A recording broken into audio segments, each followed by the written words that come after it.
It's the Halftime Show on 107.5 The Game and The Game Network.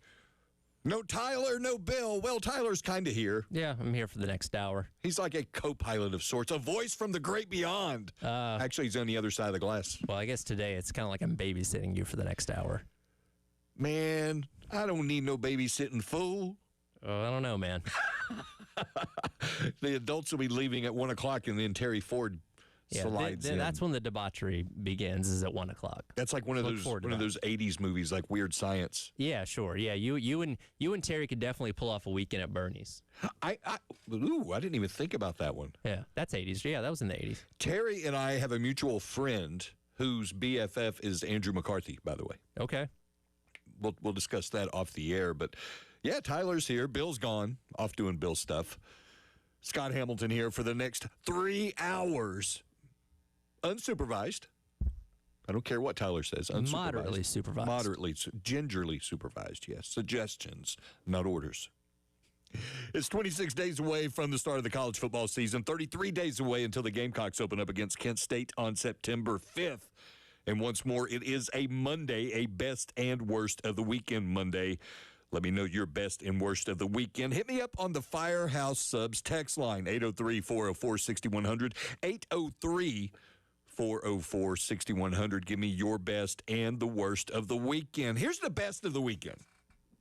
Talking season came to a merciful end. Media days are over. Capstone by the Big Ten, taking direct and indirect shots at the Southeastern Conference. Of course, we had Kurt Signetti talking about the hype machines and Brett Bielema saying that the Southeastern Conference wanted to live in 2005 in perpetuity. Guess what? I do too. 2005 wasn't bad, bro.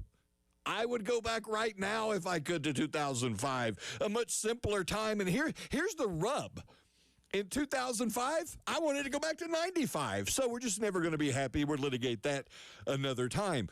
But talking season came to a merciful end. That was the best of the weekend. Until we got the mother of all news dumps on a Friday night.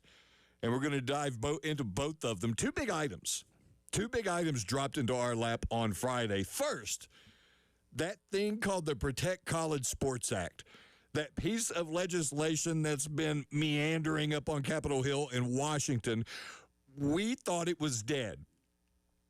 I wrapped up my show on Friday by saying those exact words. Well, looks like the PCSA is dead. We ain't going to see it for a while. Congress is going to skip out of town.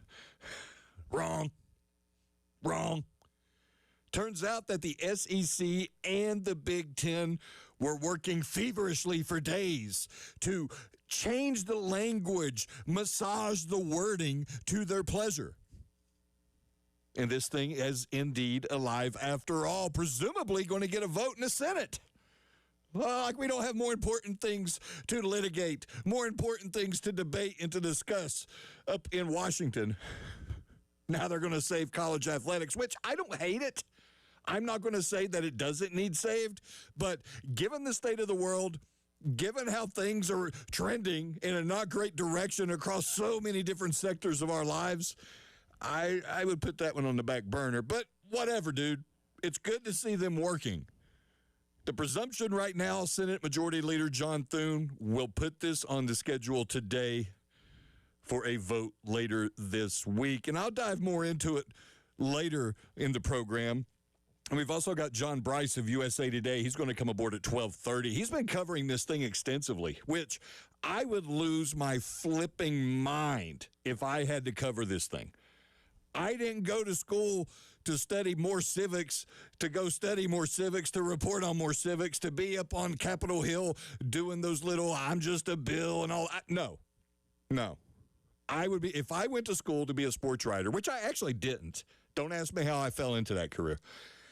And I ended up having to cover the machinations of Congress. I would automatically pick a different career. I would question all my life choices, and I would go in a totally opposite direction. Trust me on this. But John Bryce, God love his little heart, he's rolled up his sleeves. He's covered this thing extensively, and we're going to get his take on it. And what are the actual odds of this thing getting passed when he joins us at 12:30? Here's the other bit of news that was dropped on us Friday, and I think in the short term, this one will be more impactful. Perhaps chaotic is the better word. A Colorado District Court judge named, and don't forget this name, Charlotte Sweeney. That's the lady.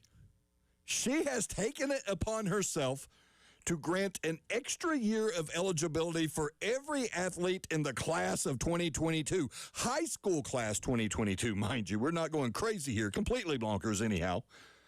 And this comes after a plethora, and I love that word, plethora, of lawsuits were filed by athletes across America who were part of the 2022 class, and they say that the newly introduced 5 for 5 by the NCAA, that new rule that says you can play 5 in 5 years, well, they say they should have been grandfathered in. And by being denied that 5th year, they are being denied more opportunities for name, image, likeness. Guess what? That's antitrust. And anytime you say that, people get real squirrely. Well, Charlotte Sweeney, she's the judge. She said, oh, okay, all y'all can play. All y'all can good. Well, guess what? She has created headaches for college general managers across the land. I guess we can say headaches. Maybe it's opportunities is better. We'll take the sunny side of this, the positive route. We will say opportunities. Because there are now players who will be able to play another year in college. This despite many rosters being set and money allocated. These GMs are going to have to play shell games, and guess what? There's going to be some poor walk-on who's going to be getting ready for fall camp, and they're going to go, yeah, about that. We appreciate you working out with us. We appreciate everything you did back in the spring. I mean, you've just been just a testament to what college athletics are about. But, well, we got a couple of guys who, pretty darn good players who have experience, and, well, they're better than you. We'd rather have them. That's what's going to happen. Here's what else is going to happen. You're going to see NFL rejects start requesting reinstatement. I'm talking about undrafted free agents in training camp who are just camp buddies, guys who are tackling dummies. And they know they're going to get cut. They are also going to seek relief. They are going to go chasing this extra year of eligibility. Exhibit A, and he's already good to go. Texas offensive lineman Cole Hudson. That's Hudson with a T, Hutson. Now, he already has a temporary restraining order allowing him to work out with the University of Texas Longhorns. He's got experience. He's started a ton of games for Texas, and if there's any program in America that would gladly snatch up an offensive lineman, an experienced offensive lineman, other than the University of South Carolina, it's Texas. They have national championship dreams, national championship aspirations. And perhaps, the jury's still out, a generational quarterback taking snaps. Well, guess what? Mr. Cole Hudson, he of the temporary restraining order, he went to minicamp a few weeks ago with the Dallas Cowboys. He's got pro experience of sorts. And now, thanks to this judge in Colorado, don't forget, Charlotte Sweeney, he's immediately eligible to play for Texas. If the season were to start today, Cole Hudson could be lining up as the starting left tackle, right guard, what have you. But here's where it gets really weird, and this is where it's going to get really complex. I'm thinking about players, let's say Desmond Reed at Pittsburgh. Fantastic running back, all-purpose player extraordinaire. Had him on my All-American ballot 2 years ago. Just a really dynamic guy. Injury issues last year, but still productive when he could play. He was cut by the Bills back in June. He would have a 5th year of eligibility if he chose to chase it. Does he do it? Do the Panthers guide him on his journey to getting this 5th year? Do they gladly take him? Do they have a roster opening? And if they have a roster opening, can they find the dollars to make it worth his while? I have to think, yes, on the money. They'll find it. B, on the roster, if he can help them win games, I have to think Pat Narduzzi would gladly welcome him back into the fold, once more assuming he's healthy. What about Florida State quarterback Tommy Castellanos? He threw for nearly 7,000 yards in his college career. He would have another year left. He went to minicamp for the Titans. He went to minicamp for the Miami Dolphins as a wide receiver, mind you, but still, pro experience is pro experience. You learn to carry yourself differently. You view the game through different lenses than you do as a collegiate player. Just by osmosis, you learn these traits. Would Florida State welcome him back into the fold? Maybe not a quarterback. We saw how that worked out. But here's a guy who has elite athletic ability, buku experience in the Power 4 level. He could help Mike Norvell maybe save his job at least another week. I'm thinking he gets fired, right before their bye week, but maybe they have a couple of successes before then, and he extends things, prolongs things. Do you take a flyer on a Tommy Castellanos? The GMs all over are issuing statements. Well, we're preparing. We haven't taken action yet, but we are making lists. We're looking into things. We're investigating. I have to say this with 100% confidence. Shane Beamer, he's seeing who's out there. Dabo Swinney, he's seeing who's out there. And if these guys are not looking into it, then it's coaching malfeasance. They're not doing all they can to better their team, better their program, and exponentially improve the odds of having a successful season, especially after bummers of 2025. Will we see former Tigers return? Would that mean former Gamecocks returning, or figure out how to get a Desmond Reed? And that's another tentacle to all this. Now that these guys have that extra year, they will, I presume, find a way to get around the portal. There is no portal window, but perhaps they could say, well, it's a hardship because the rosters have been locked down and we have to be able to go where we can go and yada, yada, yada. And another judge, perhaps once more, Charlotte Sweeney in Colorado, will say, you know what? Forget the portal regulations. Forget the portal windows. These guys should be able to go where they can go to earn to the biggest of their abilities, the best of their abilities for as long as they can, while they can, however they can, wherever they can. The next week, perhaps two, are going to be absolutely bonkers. And I will predict right now on this third day of August, a Monday, a best and worst of the weekend Monday, by the way, don't forget, that we will see a player from an outside school added to the rosters of either South Carolina or Clemson within the next 5 to 7 days. Mark that down. Maybe both. Maybe both. Once more, if they aren't trying, it is coaching malfeasance. Something to think about during the break, and also think about your best and worst of the weekend. Hit me up on the Firehouse Subs text line, 803-404-6100. It's the Halftime Show on 107.5 The Game and the Game Network.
It's the halftime show. 107.5 The Game and the Game Network. John Bryce of USA Today joining us about 10, 12 minutes. He's been covering all this stuff happening on Capitol Hill. Hey, don't forget, you can hear the game in Columbia, Charleston, and Myrtle Beach. It's 107.5 in Columbia, 100.3 in Myrtle Beach, and in Charleston on 96.9 HD3. Just go to 96.9 on your radio and hit the HD button and go to HD3. Tyler, are you proud? I read the sheet. You did. Good job. You can read. I can. Establish this. I can conjugate all that stuff and I believe you have something to give away. Yes. I was asking you in the break if you're a fan of the one and only Bryan Adams. You said you were. He's Canadian. I'm aware of that. You are aware. He's aware of way that. before you, though, dude. No, I listen to his stuff. He's older than me, yes, but I can still be a fan. He by wrote the way, worst song ever, too. Go ahead. What's the worst song ever? It's the one from the movie Don Juan DeMarco, and it had Johnny Depp.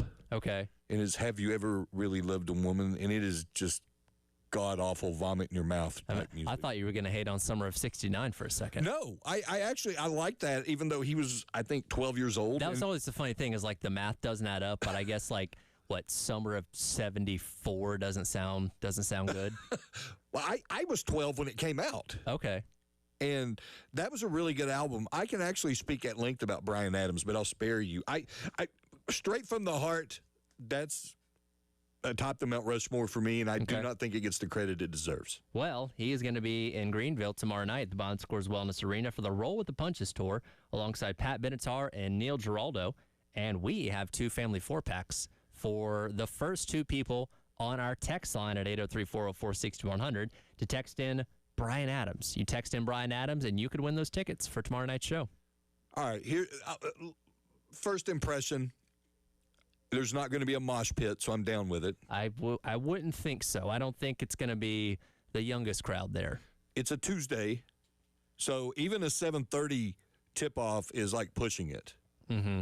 It's like pushing it, and that's to get all 3 acts in, which, given our advanced ages, I'm wondering how many songs, like the playlist for each could include. Do they take breaks? I mean, do they alternate maybe? Have to hydrate? It's a great question. Check their blood pressure? I don't know. But I know that I would go to that, but see, my night usually consists of Family Feud until like 8 o'clock, and then I'll watch Dateline and I start winding down. Okay, yeah, especially during the dog days of summer, that's a perfectly fine way to spend an evening. I am ready for a nursing home, dude. It's you either have to pick Family Feud or Jeopardy. Ooh, no, man. Steve Harvey, bro. There's a lot of people that do the Jeopardy thing at night.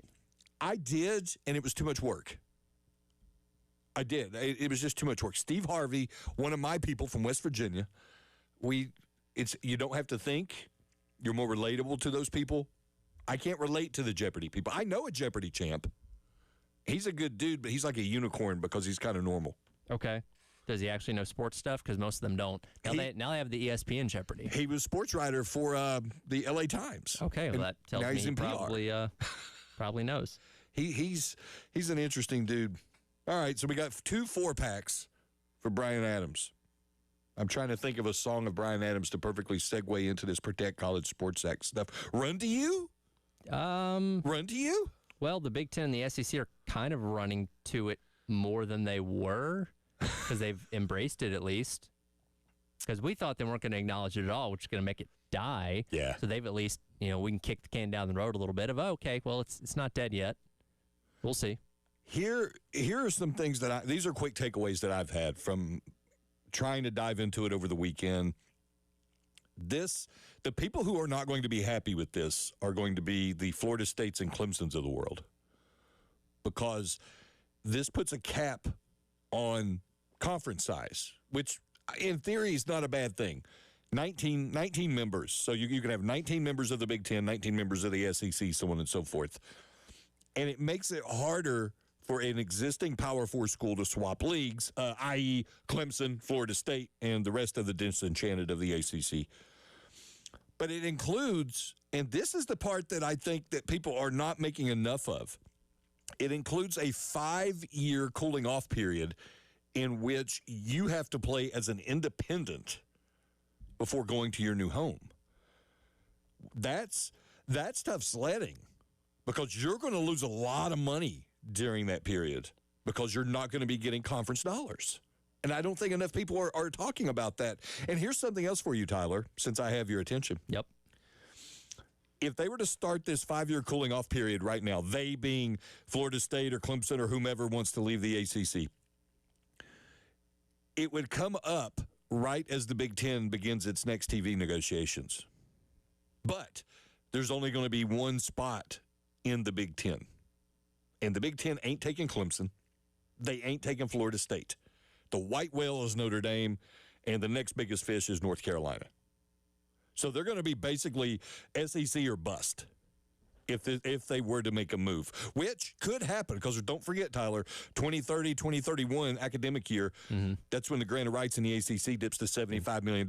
That's chump change in 21st century. Well, the 5-year thing of being independent, it's effectively kind of like a show cause, right? When, you know, exactly. the Harbaughs in the world, like, hey, if you ever come back to college sports, well, you can't coach.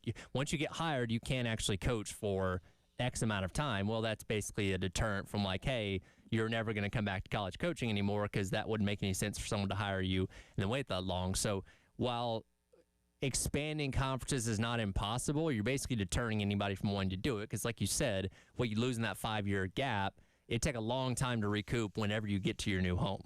It would. I mean, how do you even go about scheduling? Because these schedules are made out so far in advance.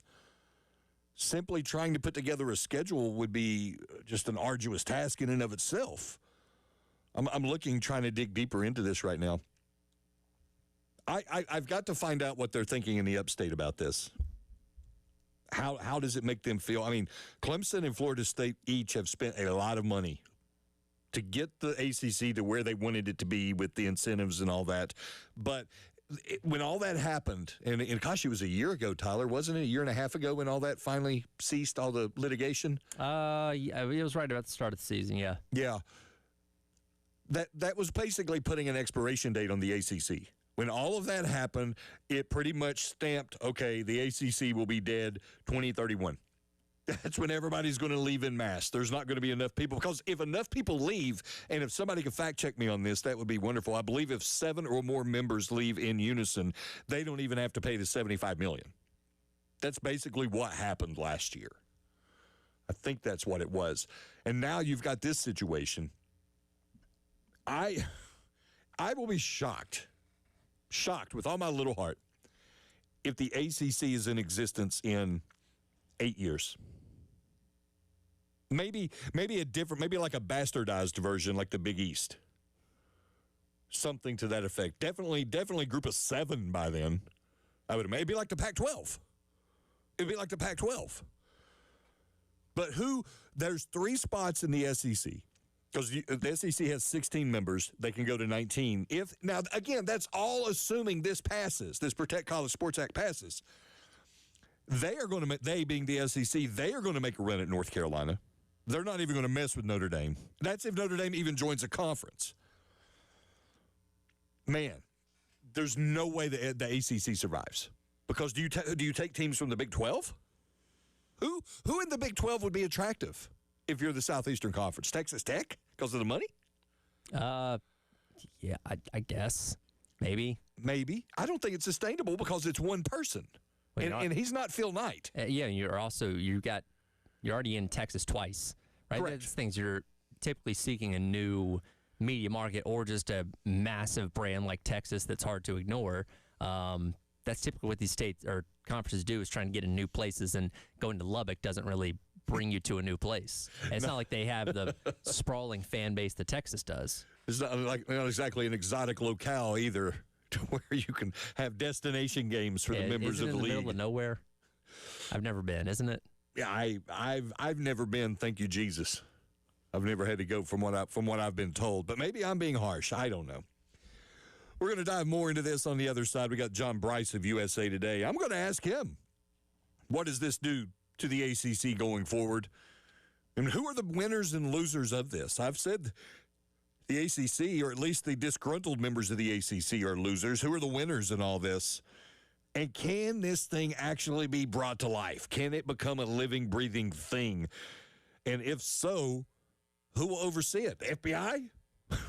It'll be a federal regulation. Somebody's got to watch it, monitor it. They're going to put the CIA on it. Crazy questions, though legit ones. We'll ask John Bryce of USA Today in just a few minutes. It's the Halftime Show on 107.5 The Game and the Game Network.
The Protect College Sports Act, it's not dead. It's not dead at all, and it's got more than a pulse.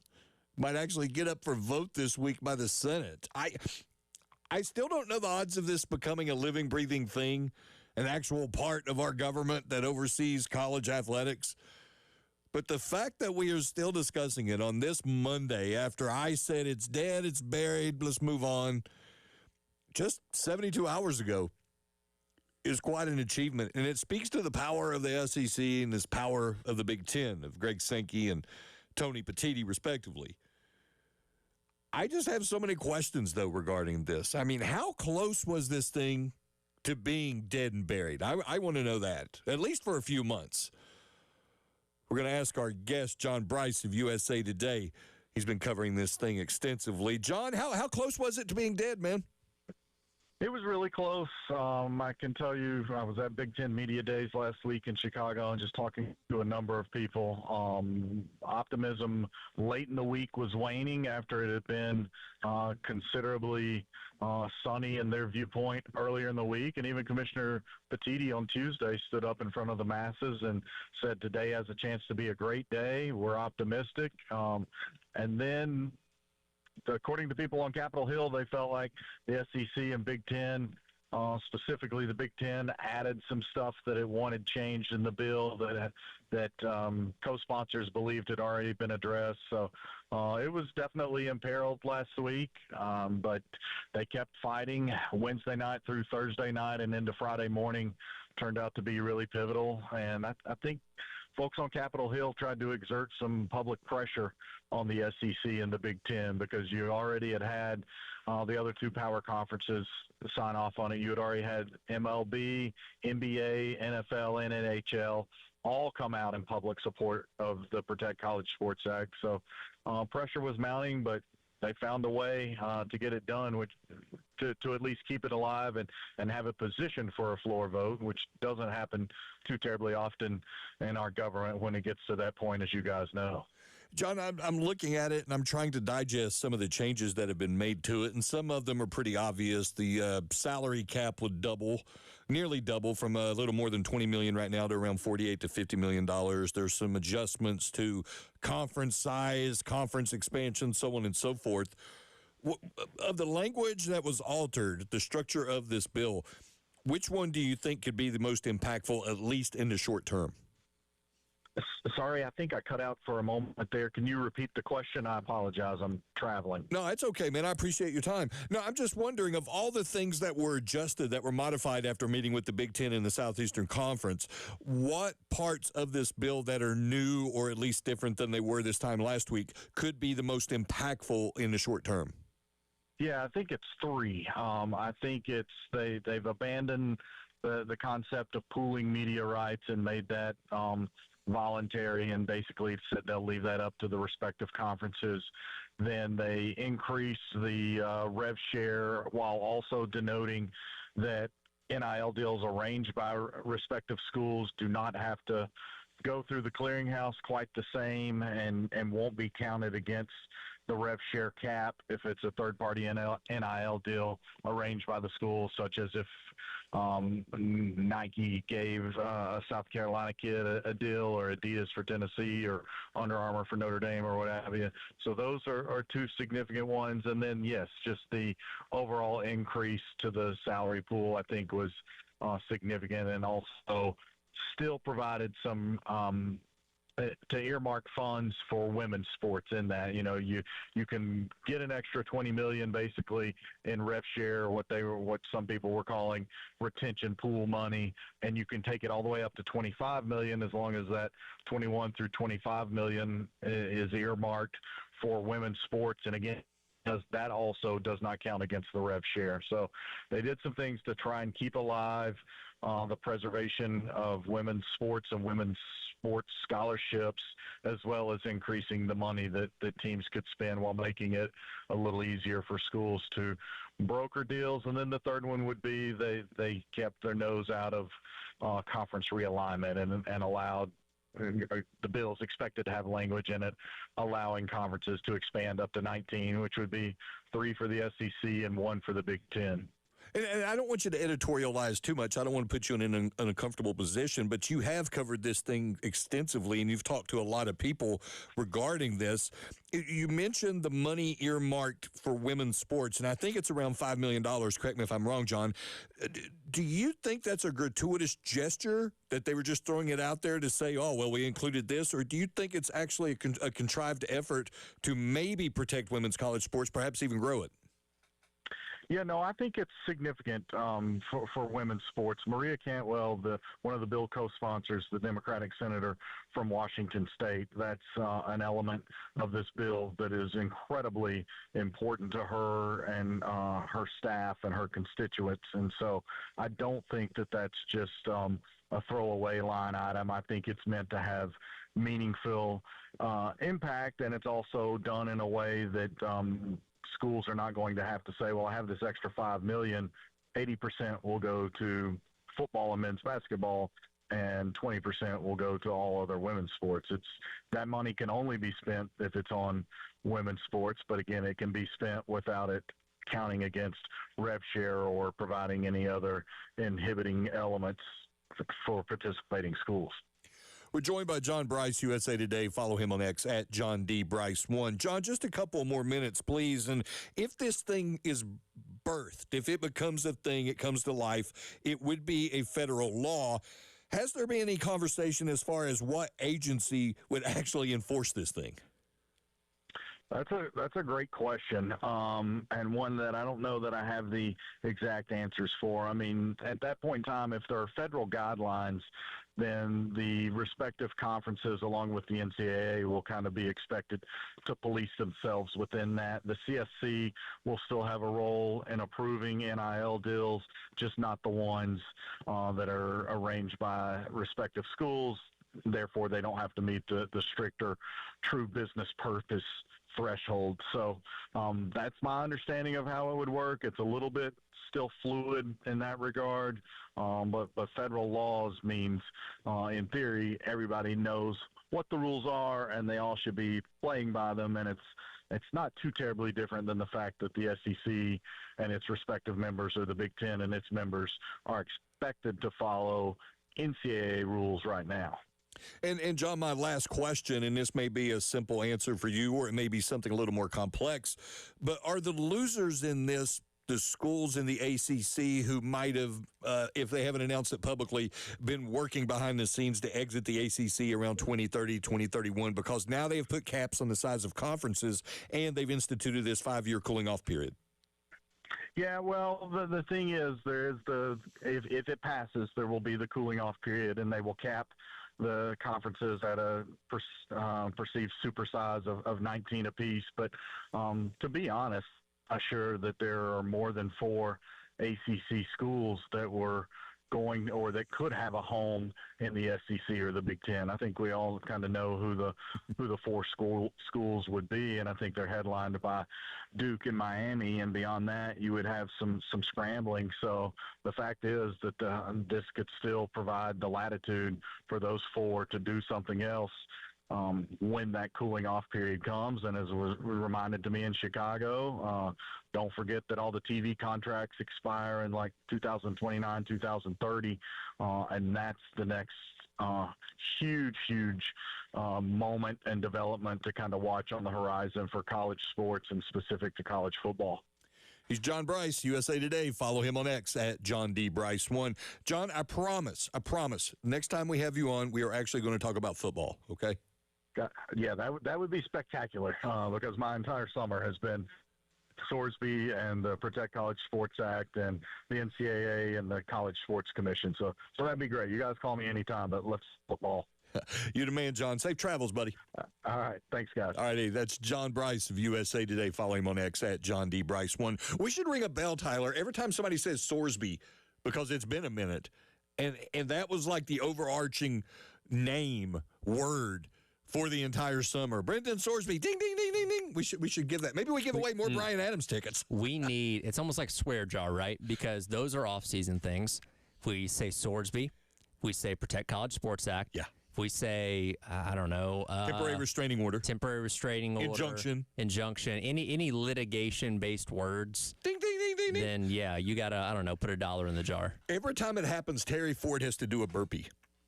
You know what? I think Terry's actually in pretty good shape. I think he can handle that. I challenge that. But I do have thoughts, though, on what you just talked about, the off season and the real season, and we could talk about it on the other side. It's the Halftime Show on 107.5 and 107.5 The Game Network.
We're making a final lap, opening hour, the Halftime Show on 107.5 The Game and The Game Network. I want to thank John Bryce of USA Today for joining us on the AAA Heating and Air phone line. And no doubt, his summer has been wrecked. This is supposed to be the time of year where he sits back, chills, re-energizes, and gets himself prepared for the rigors of the college football season. But instead, no, this new normal is full of injunctions and temporary restraining orders and litigation and this and that and judges. And we should have, like, judges trading cards. Tyler, we might be onto something there. Okay. Judge baseball cards and have their stats on the back. Sure. Here's the problem, and I teased it before we went to break. A lot of the ails of college athletics, specifically football, could be alleviated or at least softened if the calendar was addressed. And that's actually something that Tommy Tuberville has been preaching ad nauseum, and I actually agree with him. Don't hold it against me. But if they could figure out just how to make the calendar make sense, like, for instance, simple rule, Tyler, and we'll call it the Tyler rule after you. How about this? I'm going to name it after you, the Tyler rule. I'm honored, sure. You cannot start one season while another is still going on. Makes sense. Now, what I mean by that is that the football season is continuing. You're into bowl season. You're into the college football playoff. That means no transfer portal, no December signing period, no coaching movement, the Kiffin rule, none of that. You cannot have any of that until after the national championship. Then you restructure the calendar accordingly. It was stupid, man, to have signing day move to December. Stupid. It was fine in February. It was absolutely fine. And I love having the one portal window in January. I think that makes so much sense. I do. But it still doesn't make sense because there are still games being played. And a lot of the guys on the teams in the college football playoff, the ones who aren't getting enough action, they're going to be transferring. So they've got to do it at the end. It's just a mess. Yeah. Well, and the people bring up the part about, well, school starts. Well, School. Honestly, how much the academics still come into play these days? I know it still matters, but, like, if guys really want to transfer, they're going to transfer. They're going to transfer. Right? So if you put it January 25th, this year's national championship, if you set, like in basketball, the portal would open the next day, the day after, still going to have plenty of people transferring. They can figure out the academics and credit transfers and all that kind of stuff later, but from a just pure football standpoint, that would make a lot more sense. It's like the portal being open during the College World Series. Yeah. It's absolutely asinine. By the way, you mentioned the academic aspect of it. That's something that I didn't even touch on. These guys who are now getting this fifth year of eligibility, thanks to, and what was her name again? Charlotte Sweeney, judge in Colorado. Not related to Sydney. Not related to Sweeney or Dabo. She, are these guys academically eligible? That's another hurdle they're going to have to overcome. And they could probably get around that as too because, well, we didn't continue our academic standing because we thought our eligibility was up. And then another judge will say, well, you know what? You're right. The system was against you, and you were working with what you knew. You can only work off the knowledge you had. And the knowledge you had was that you had more eligibility. But now that you got eligibility, well, it's not your fault you didn't keep up academically. I just wonder why the NCAA didn't just go ahead and grandfather them in. Yeah. That would have been the only class you would have had to done it for. Because, and like, at the time, I said, okay, you know, you can kind of draw a line in the sand of, all right, your eligibility ran out before the rule changed, so that's kind of the way they're going. But they were already lining up for lawsuits anyway. They knew this was going to happen. So if they'd have just said, hey, class 2022, we're going to go ahead and give you the fifth year, no debate about it, come on, after that, all right, we're drawing a hard line in the sand, then you avoid this mess. But here we are. I'm sorry, I'm distracted by the number of people who wanted those Bryan Adams tickets. It was a lot, man. Still popular. Also, sorry for Roll Tide. I'm not his flavor on the game TV. Wow. Okay. All right. You can't take away my birthday, though, Tyler. No, you can't. So, okay. Hey, I'm not for everybody. I'm an acquired taste, bruh. I'm an acquired taste. Yeah. You like that I have the Tyler rule, don't you? Yeah, I do. Wait, is today your birthday? It was 2 weeks ago. A little less than 2 weeks ago. Well, happy late birthday. Thanks, man. See, we're not friends on Facebook, so I don't get the notification. I don't have the Facebook. Oh, you don't have? Is that why you were asking me to have a joint one? No, I So you thought can just like if mooch you off and I mine? had a joint one, like Tyler and Scott Adventures. See, I don't know if Facebook pages work quite that same way. Sure, you do. You see couples all the time, or I hear of it anyhow. Well, we're not a couple. I That's the might problem. or might not have a burner account, Okay. And what are you doing? This like burner Kevin account? Durant, Yeah. Coach K. Yeah. Well, listen, we've all had accounts to, say things that we don't want to reflect on our employers. It's okay. I should send one. I should have an account to send message to myself here on the game TV. I've had a burner account on Twitter before. Have you really? It was back in high school. But yeah. Are you going to out it? No, I'm not. You never out a burner. But I 'Cause mean, what if the I statute need of it again? limitations. You're in high school. What if I need it again? I still Oh. have the access to it. Wow. I haven't used it in a long time. And I wasn't doing it to say anything like hateful or anything like that. I just wanted to, fly under the radar and not have people know who I was. Gerald Bruskowski, what's the guy on South Park? Oh, Kyle's dad. yeah. He was the troll. Yeah. Exactly. Hey, really interesting story going on with the group of six, how they are embracing being a developmental league. I'll explain on the other side. Then we've got Manny Navarro, the athletic. He's got a really good piece up about it. He'll give you a really deep dive into it. It's really fascinating. But as far as the first hour, the halftime show, it's in the books.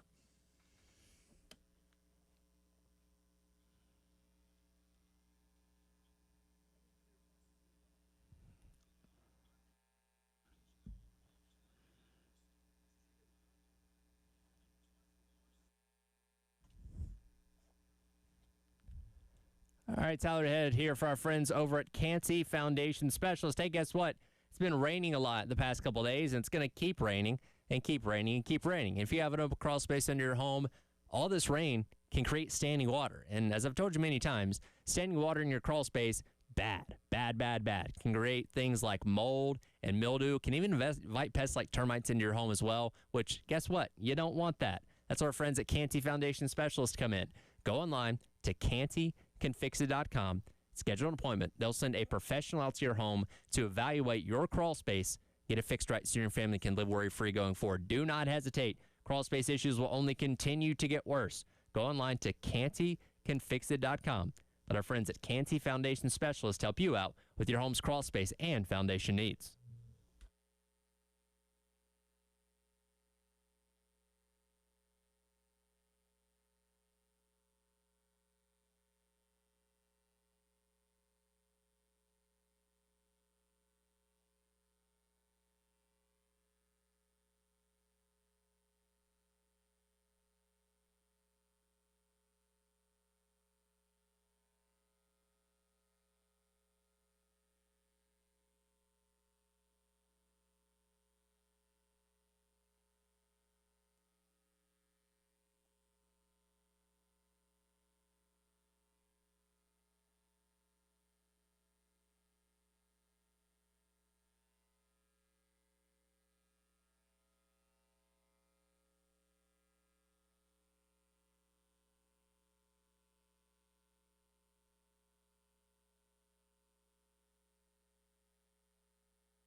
It's the second hour, the halftime show on 107.5 The Game and The Game Network. Scott Hamilton here for Tyler and Bill and Tyler. The baton handed off to Terry Ford. Terry Ford looking dapper in his button-up shirt or button-down shirt, open collar shirt here in the South. That might be how we frame it.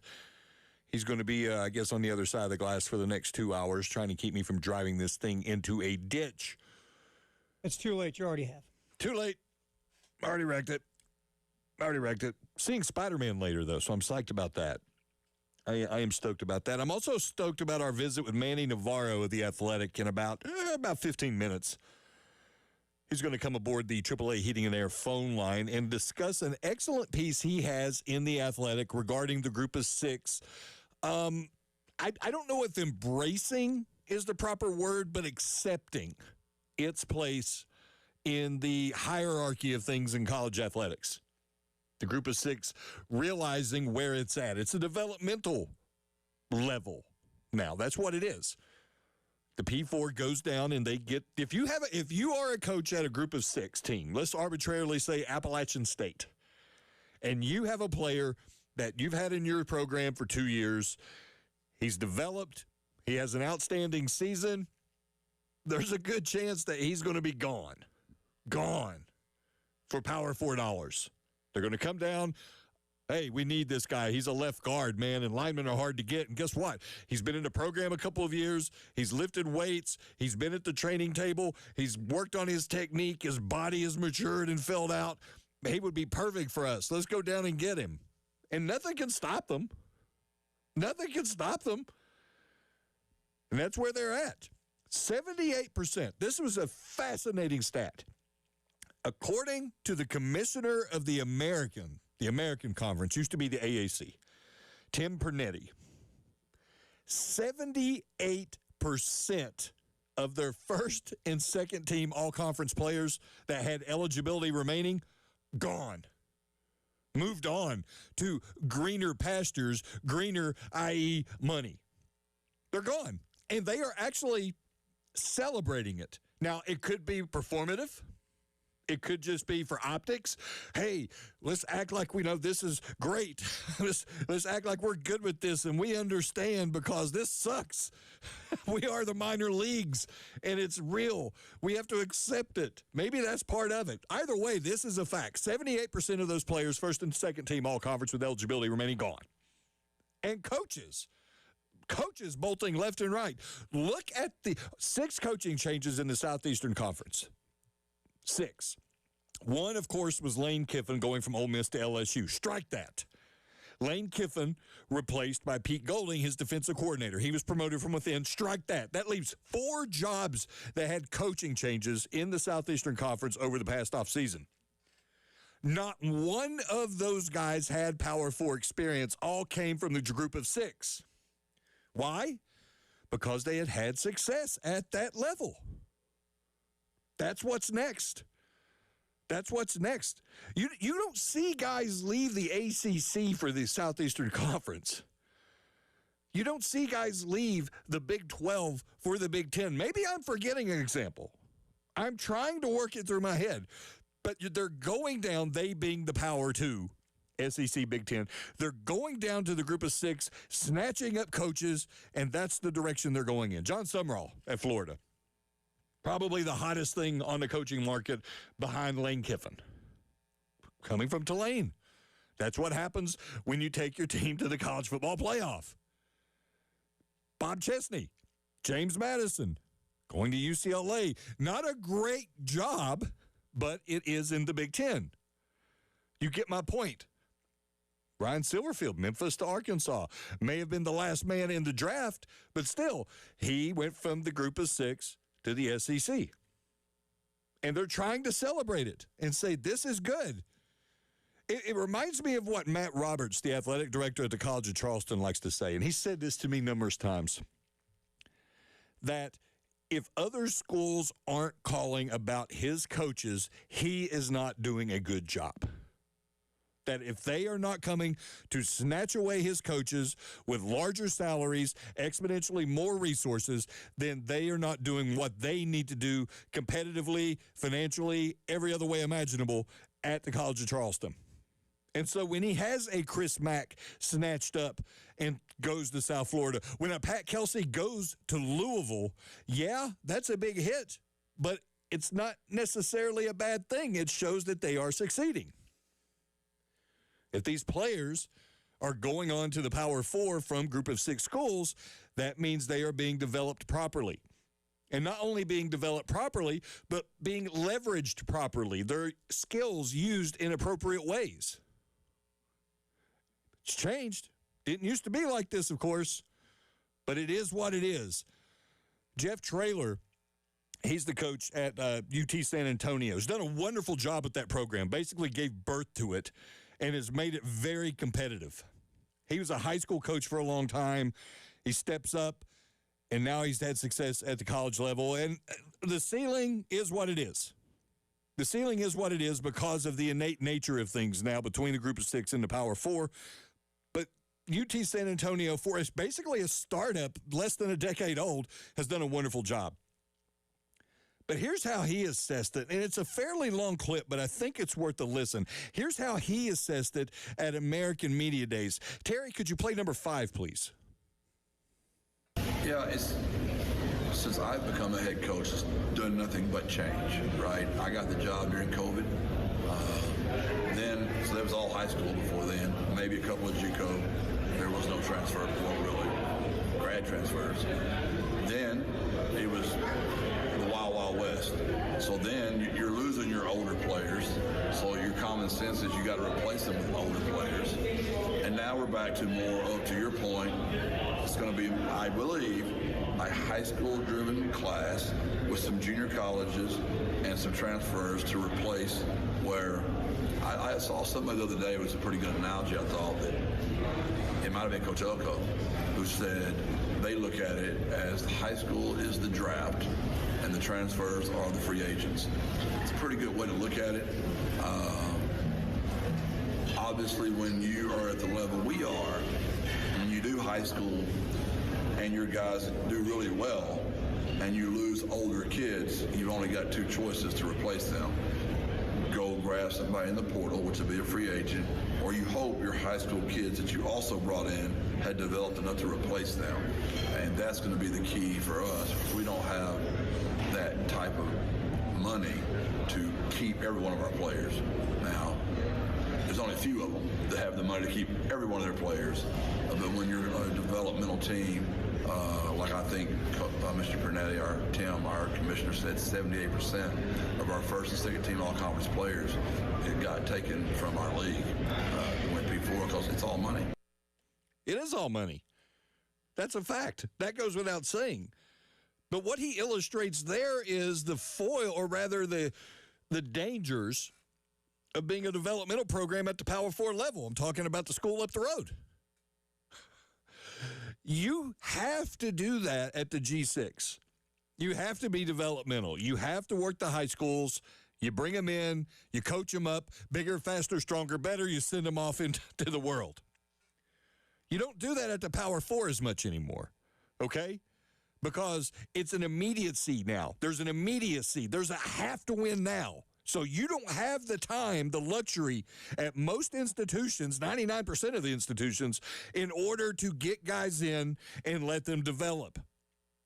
If you have a hole you have to fill, you have to hit the portal.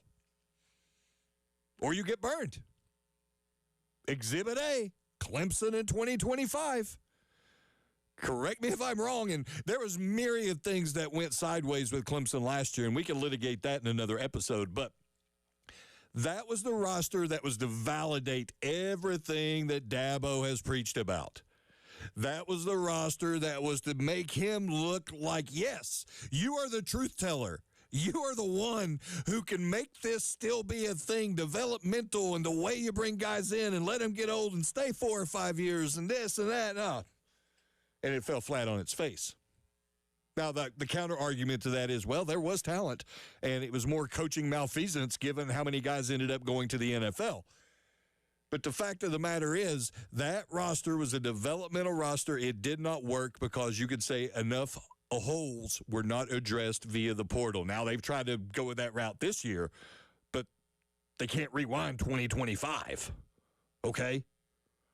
It's a dangerous game when you're going to lean that hard into development. You cannot do it and thrive in this day and age. Maybe ever again. Not at the Power 4 level. No. It's a trickle-down effect. You cannot do it. You cannot do it. And for them to insist, them being Clemson, to insist on doing it year after year after year, no. And they see it now, they being Clemson. They understand. They understand you have to supplement things with the portal. You have to be willing to go out and get somebody. Now, I know they got burned. And we can go down the Luke Farrelly trail once more, but you can't just stop because of that. And I'm wondering this. Will they get burned because they didn't go and get a quarterback? Will they? Dabo was actually kind of proud that they didn't go get a quarterback, even though that would be, in my estimation, the number one position of need for Clemson in 2026. No, we didn't go in the portal. We could have gone and got the new shiny thing. I think that's how he actually framed it. You might want to have done that. And by all accounts, and I was shocked about this, and I had to send off some text to some people in the upstate today to see if there was any truth to this. Christopher Vezina, not necessarily this week 1 starter for the Clemson Tigers. Apparently, this Tate Reynolds, true freshman, is got a real shot at getting the job. Tate Reynolds, by the way, 3-star, possibly the game day week 1 starter for Clemson. What does it say if he does end up getting the job? You could put whatever weight, whatever value, currency, however you want to frame it, into the star system. And if you have a 3-star as your game day or season week 1 opener, what does that say about your brand and the state of your program? Unless they found this just incredible diamond in the rough and some switch miraculously flipped between last year and this year from his last game as a high school senior until his first game in college. That's the only way you can explain it. They did not go in the portal and get a quarterback. Will it come back to burn them? Because there are plenty of good dudes down at the G6 level that would have liked that money, that Clemson money. Manny Navarro, the Athletic, he's got a really good piece up about the group of 6 accepting its role, maybe reluctantly, as a developmental level. We're going to ask him on the other side how he got to this point and how much of it is legitimate, how much of it is just posturing, trying to make lemonade out of lemons, and how much is it that they are actually embracing it and say, this is the reality, this is who we are, we're going to make the most of it. We'll ask Manny Navarro of the Athletic in a couple of minutes. It's the Halftime Show on 107.5 The Game and the Game Network.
Talking season is in the books. A lot of notable storylines coming out of talking season. Of course, the Big Ten throwing shade directly or indirectly at the Southeastern Conference. Group of Six also had their media days. And one of the more interesting stories for me had to do with some of the chatter at the American Conference. Coaches and the commissioner, Tim Pernetti, talking about how they are, like it or not, a developmental level. They know their place in the ecosystem. Develop guys, P4 comes down, puts a boatload of money in front of them, they go on, God bless. Manny Navarro of The Athletic has an excellent piece breaking it down. Talked to a lot of people. He talked to a lot of coaches, talked to Tim Pernetti about it. And it's really a fascinating look at college athletics in 2026. Manny's joining us now on the AAA Heating and Air phone line. And Manny, first of all, welcome aboard. Second of all, absolutely outstanding piece, brother. Appreciate you writing it. Hey, appreciate that. I was hanging out at the SEC Media Days, heard that, the American was doing theirs right down the street in St. Pete, and I said, you know what, I'll stick around one more day and talk to some of these guys and find out what it's like to be a middleman in college football, because that's essentially what's happened to all these Group of Six programs, and the American Conference in particular. I mean, 4 head coaches hired away by Power 4 programs in the last year, and bunch of players. Again, it's not easy to deal with, and so I just wanted to talk to those guys about what that life is like. Yeah, I just think it was absolutely fantastic approach. And my first question for you is this. I know Tim Pernetti tried to position it as a good thing that they were having so much success at winning and also development, that they were appealing, they being their coaches and players, were appealing to the Power 4 level. How much of it is legitimate? How much of it is posturing, merely trying to make lemonade out of lemons? Probably a lot of it. Look, these guys are all competitors at heart, right? They want to win. They want to compete. They want to feel like they're at the top of the game. Unfortunately, finances have changed it. And I think really what I learned through all this process is they're not happy about their state and the situation they're in, but they're learning how to live with it and trying to make the best of it. Like you said, making lemonade out of lemons. And I think that's basically the crux of this. I think some of these coaches in the past would have, thrown tantrums and maybe quit and walked away from the game. And, Traylor in particular, the head coach at UTSA, talked about, how angry he used to get when his players would talk to guys who left, who would leave for other programs and go get paid. He would get angry with them. So what are you doing talking to those guys? Those guys are traitors. He left us, and instead it's like he had to have this spiritual awakening and really understand that, hey, what's the point of getting mad over this? Like, these guys came to play for me. I did my job. I got them to the next level. I got them paid. And so it's just sort of that mental approach of what's happened to college football the last few years. Do you think it shortens the shelf life for coaches such as Jeff Traylor, or maybe even keeps the Jeff Traylors, younger versions of Jeff Traylor, from even moving on from high school to college? They say, no, I can't deal with that. Yeah, look, the money is still really, really good. And the bottom line is there's only so many jobs that are available. Yes, has it gotten tougher? Is it heartbreaking as a coach to, lose a guy that you've poured all this developmental time into? Absolutely. But I also know from talking to a lot of these guys, Blake Harrell in particular over at East Carolina, that he remembers cutting grass at a D2 school and lining field and being the recruiting coordinator and the head coach and the offensive coordinator and the defense all at once, and it's like, this is still a pretty good job. And I think for a lot of these guys, just having this opportunity in life, and helping young guys get to where they need to go in life is really what they sought out to do. And they're making a lot of money in the process. Maybe not as much as their peace brethren, but heck, it beats being back at high school or doing something else if you don't like doing. We're joined by Manny Navarro of The Athletic. Follow him on X at Manny_Navarro. Manny, I equate it to being almost like the AAA and AA with regards to baseball. And this might be pie in the sky. I might be throwing something at you that you've thought about a little bit, but maybe not give it any serious consideration. But could we eventually see a world where you have official or perhaps unofficial partnerships between Power 4 and G6 schools when it comes to development? Yeah, and I think unofficially it's already happening. When you start studying the transfer portal and player movement and you got to remember something. These guys are changing polos. These coaches and these staffers are changing polos every other year. They might be at, Miami one year, East Carolina the next, and then, somewhere in the Sun Belt the year after that, depending on who the head coach is, if he's fired, if he leaves for a new job. So there's a lot of friendship in this, and there's a lot of business in this. And, these coaches have talked about it with me about, hey, we might send a kid down to the FCS or D2 level because we think he's going to get enough playing time here. And then we hope that he comes back. And I think the same thing is happening at the Power 4 level. There's a lot of friendships, a lot of conversations that, hey, we can't play this kid the next 2 years. We're going to, we really like him. We got to get rid of him. We just have space. He's not going to play what you want him. And so there's a lot of those sort of conversations. And it's real. Now, are there official, contracts? Is there, does the University of Miami have a farm system with certain schools? No, but certainly I think when you read between the lines and you hear about some of these conversations of these coaches acquire players, there's no doubt there's a lot of friendship involved in tipping each other off and, hey, come get this guy. I don't have no use for him. You talk about the money is still really good, but there's a massive discrepancy, though, in P4 and G6 salaries when it comes to coaches, and even grander than it used to be a decade or 2 decades ago. What about a guy like Neil Brown? He goes to West Virginia, a lot of pomp and circumstance, washes out, doesn't work out for him, and he ends up at North Texas at a pretty good situation, even though the roster has been decimated by transfers headed to Oklahoma State. How does a Neil Brown reconcile his situation, and what can you see for him going forward? Certainly, Neil's one of these guys. It's been, he was at Texas last year before he ended up taking this job at North Texas, a year removed from West Virginia and everything. I think he's gained a different perspective. This thing has all changed in the last few years, right, with the transfer portal, the one-time transfer, unlimited transfer, all that kind of stuff. So they've all kind of had to adapt year to year with this thing. And I think Neil looks at his situation at North Texas, knows that, guy who just left there got a Power 5 job at Oklahoma State and sort of, built his career on the success. He feels like he's got a second chance now, right, to get another Power 4 head coaching job in a couple of years if he can keep North Texas going. And he really feels like the situation there is good, even though they lost a boatload of players to Oklahoma State. They recruit really well. They do a good job identifying guys that, can sort of start at that level there and move way up. And he's fine with that. He has no problem with that. And his mindset is, look, if I'm losing a G6 player, one of my guys to another G6 program, I'm doing something wrong. But if I send him to Power 4 school and he's getting paid $1 million, then I did my job. And I think that's just the mentality that he's had to adapt. And Manny, before I let you go, we're talking specifically about the American, and we know the American put a couple teams into the playoff. They're great success at the G6 level. Is it still the alpha among the G6s, even though it was pillaged so significantly in the offseason?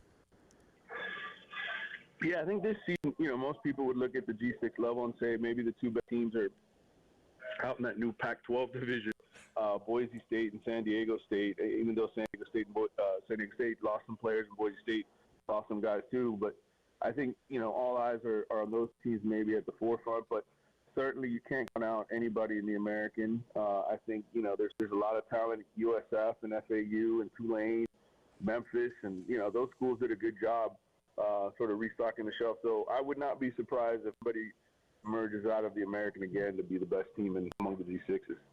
He's Manny Navarro, The Athletic. Follow him on X at Manny_Navarro. Manny, before we let you go, what are you working on? What can we read next? Oh, man, I just got here to Nashville for the National Recruiting and Personnel Symposium, where we get a chance to talk to all these GMs. And, we got a bunch of projects going on at The Athletic, including trying to put out something on budgets, how much are these rosters really worth for every school in college football right now. And so hopefully we'll find some answers here in the next few days and come out with a cool story about what these rosters are really worth. He's Manny Navarro, The Athletic. Follow him on X at Manny_Navarro. Manny, we appreciate you, brother. Safe travels. Let's talk soon. Talk soon. Take care. All righty. It's Manny Navarro, The Athletic. I think it's an interesting dynamic, the G6 and the Power 4, and he said it. If you follow the path, it's almost like follow the money. If you follow the paths in the transfer portal, you'll see a pattern. Players going to this school because this coach had a relationship with that coach, yada, yada, yada. And it kind of develops organically. Could we, though, come to a time in our world where there are maybe official Maybe pen to paper official partnerships, and they'll be sponsored because everything is sponsored, where you have a pipeline between a group of 16 or teams and a Power Four. That they are the, almost like in soccer, relegation and all that. Hey, we need a tackle. We've got an injury. This guy's out for the year. We're going to get this guy to come up next year or something to that effect. You get what I'm saying? And the coaches accept it because, as Manny Navarro, the Athletic, astutely pointed out, the money is still really good. Really good. Something to follow or ponder. Don't forget to follow Manny on X at Manny_Navarro. It's the Halftime Show on 107.5 The Game and the Game Network.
Second half, second hour of the halftime show. Scott Hamilton here for Tyler and Bill. Terry Ford on the other side of the glass at the Steel Wheels. Hey, we got a little scheduling news. Southern Cal and Notre Dame are restoring their rivalry. That's hard to say. They're renewing that thing they used to do, that series, in 2030. 2030, 2031, 2032, 2033. So that is good news. That's one of the more historic series in all of college football. I like that one. I like that one very much. Fun fact, by the way, it started, and if somebody can correct me if I'm wrong, I would appreciate it. Shoot me a message over on the text line, 803-404-6100.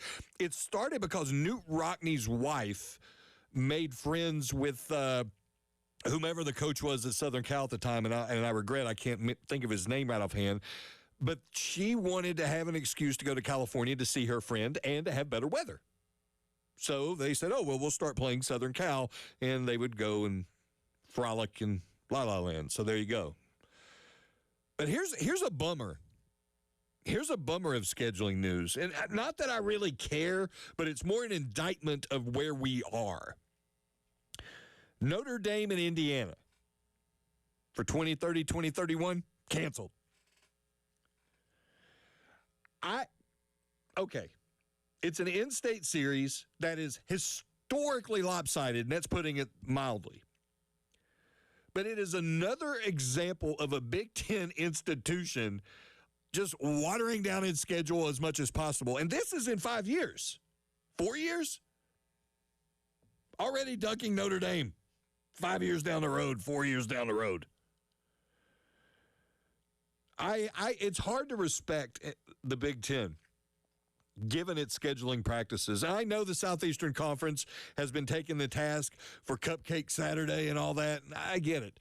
But there was still, the minefield of the regular season, which is way more taxing than that of the Big Ten, and B, that a significant chunk of the SEC's constituency has an innate rivalry with another Power Four opponent. South Carolina, Clemson, Kentucky, Louisville, Florida, Florida State, Georgia, Georgia Tech. You get what I'm putting down. Not a thing in the Big Ten and not required. I've said it before and it bears repeating.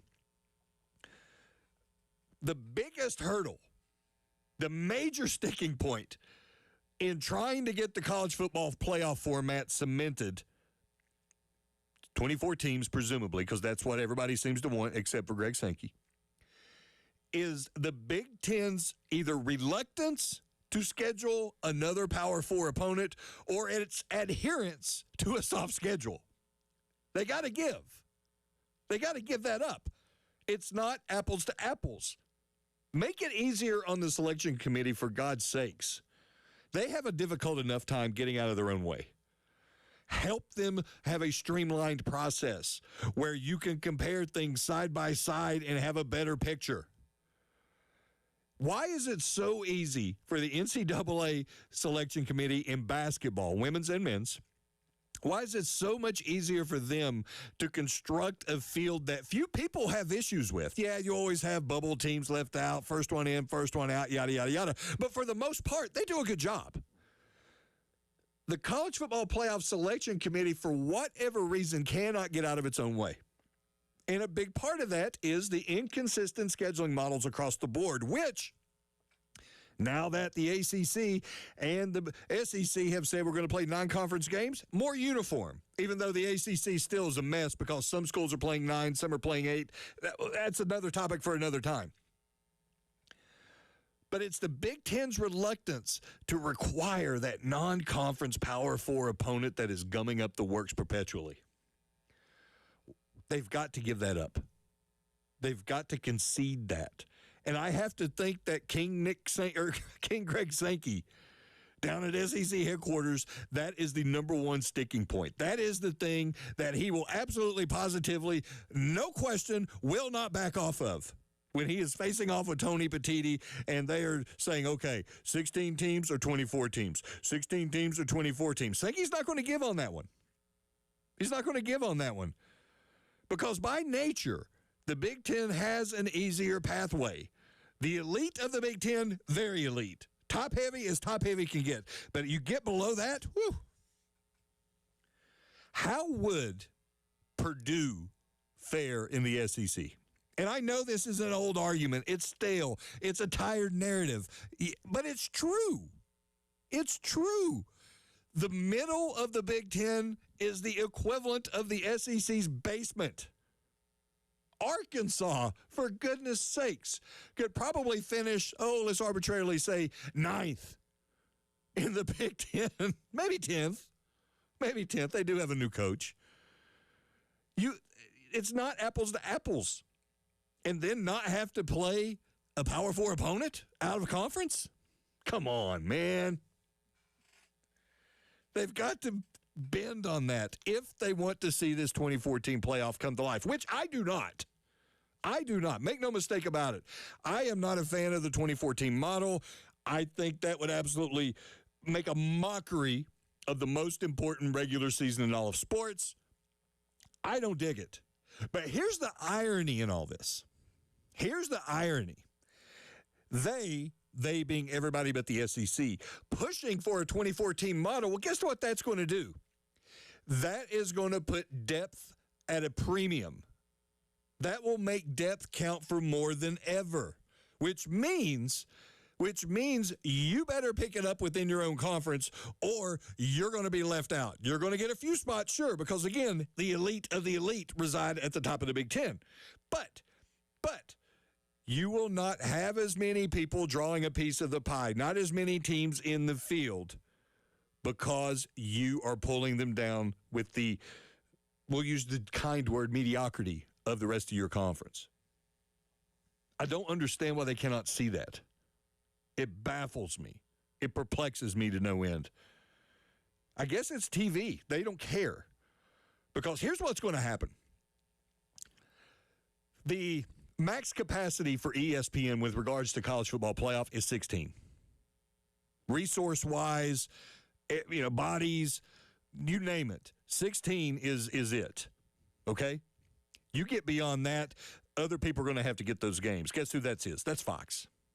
Fox wants a piece of that. Fox wants in on the action. 24, that's the number. Who happens to be the network of Fox or the conference of Fox? The Big Ten. So it's not so much Tony Petitti pushing for it as it is the people at the network, the ones who are stroking the big checks, who are bankrolling that massive television deal they signed, which, oh, by the way, will be coming up in about 5 years, just in time for the ACC grant of rights to go down to a $75 million exit fee if a school should choose to leave. Lots of things to consider, man. And it all starts with the scheduling. Just fix the schedules.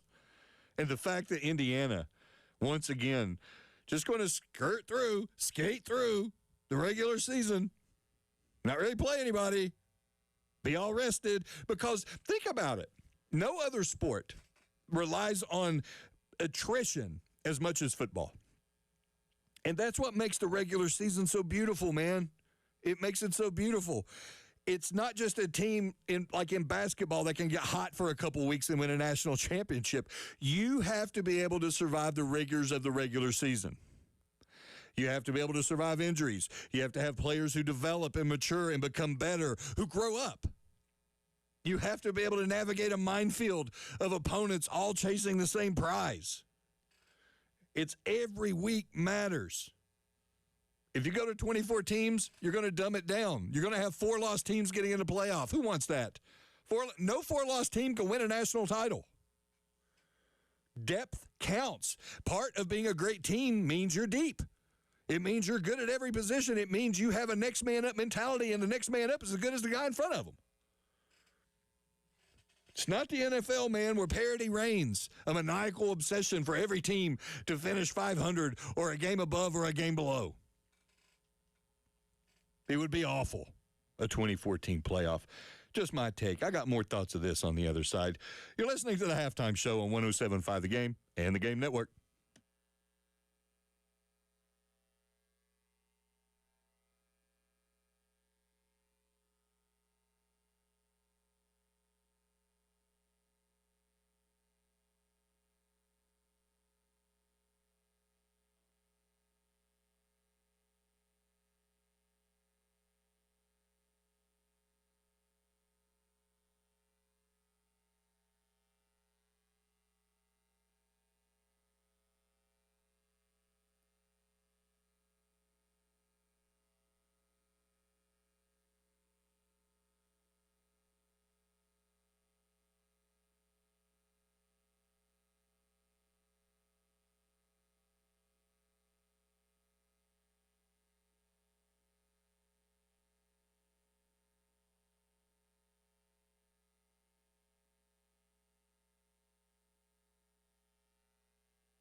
We're making a final lap.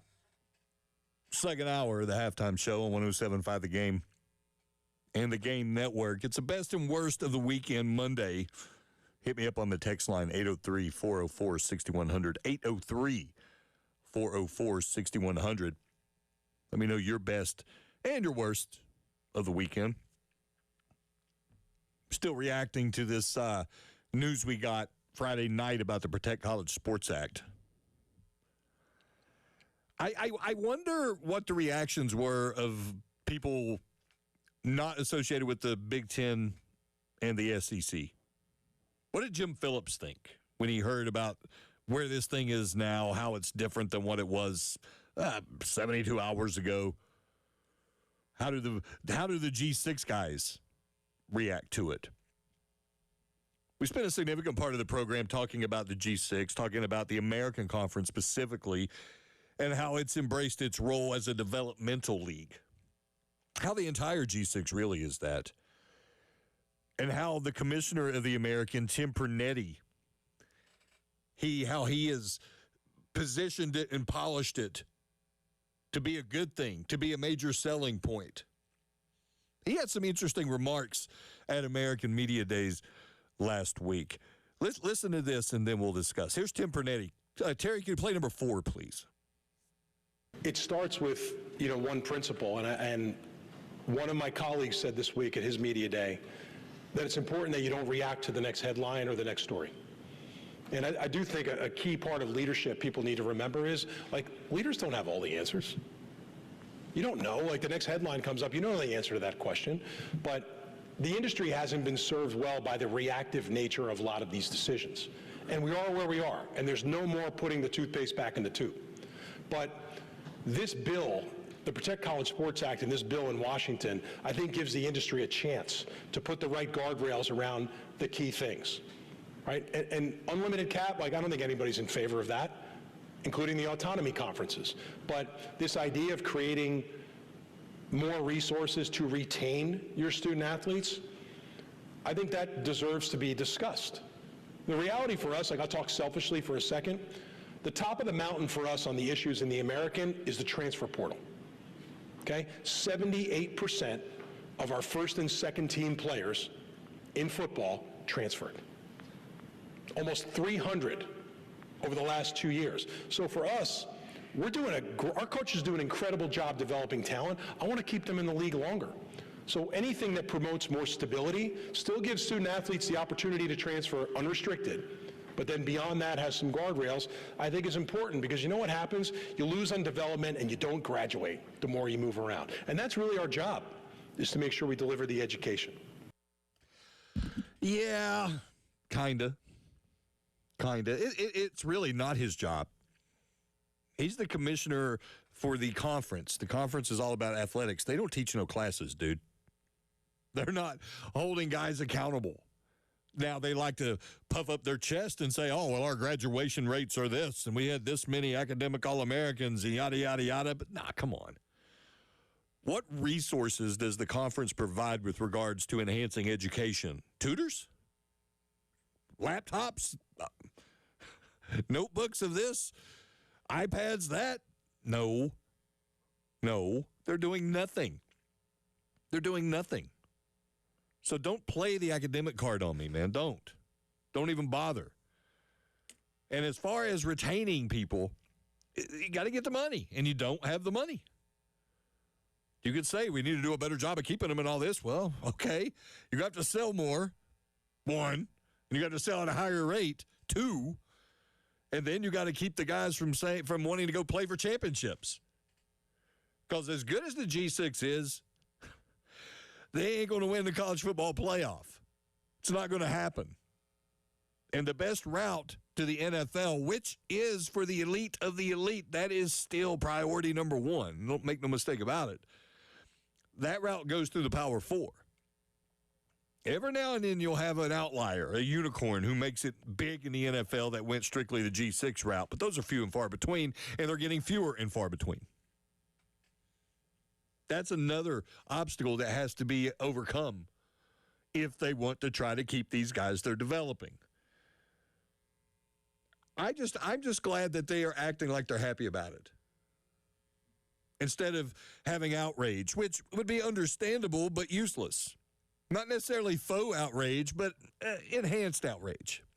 They understand their part on the hierarchy, on the ladder. If you're not winning and you're not developing, then you're failing. And that's the one thing they can hang their hat on, that they are doing a good enough job to where Power 4 schools are coming for their coaches and for their players. And he's right. To overreact to everything that happened on Friday night with regards to the Protect College Sports Act would be foolish. Not that he has any say on it anyhow.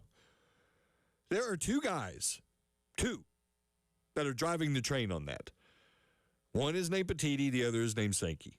Now, maybe some senators, of course, Ted Cruz and Maria Cantwell and so on and so forth. But there's really two guys. They were the ones holding up the train.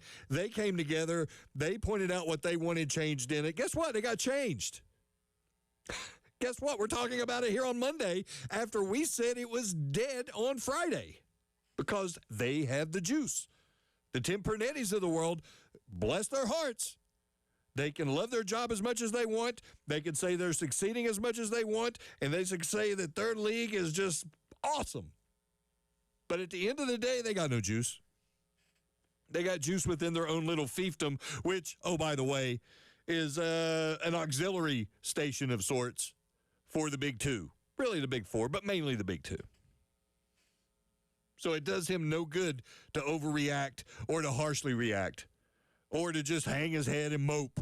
Well, here we go. Another thing to keep the group of six down. Oh, we can't get a break. And they do their whole Charlie Brown thing. Just some stuff to think about during the break. Second hour of the halftime show. In the books.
It's the final hour.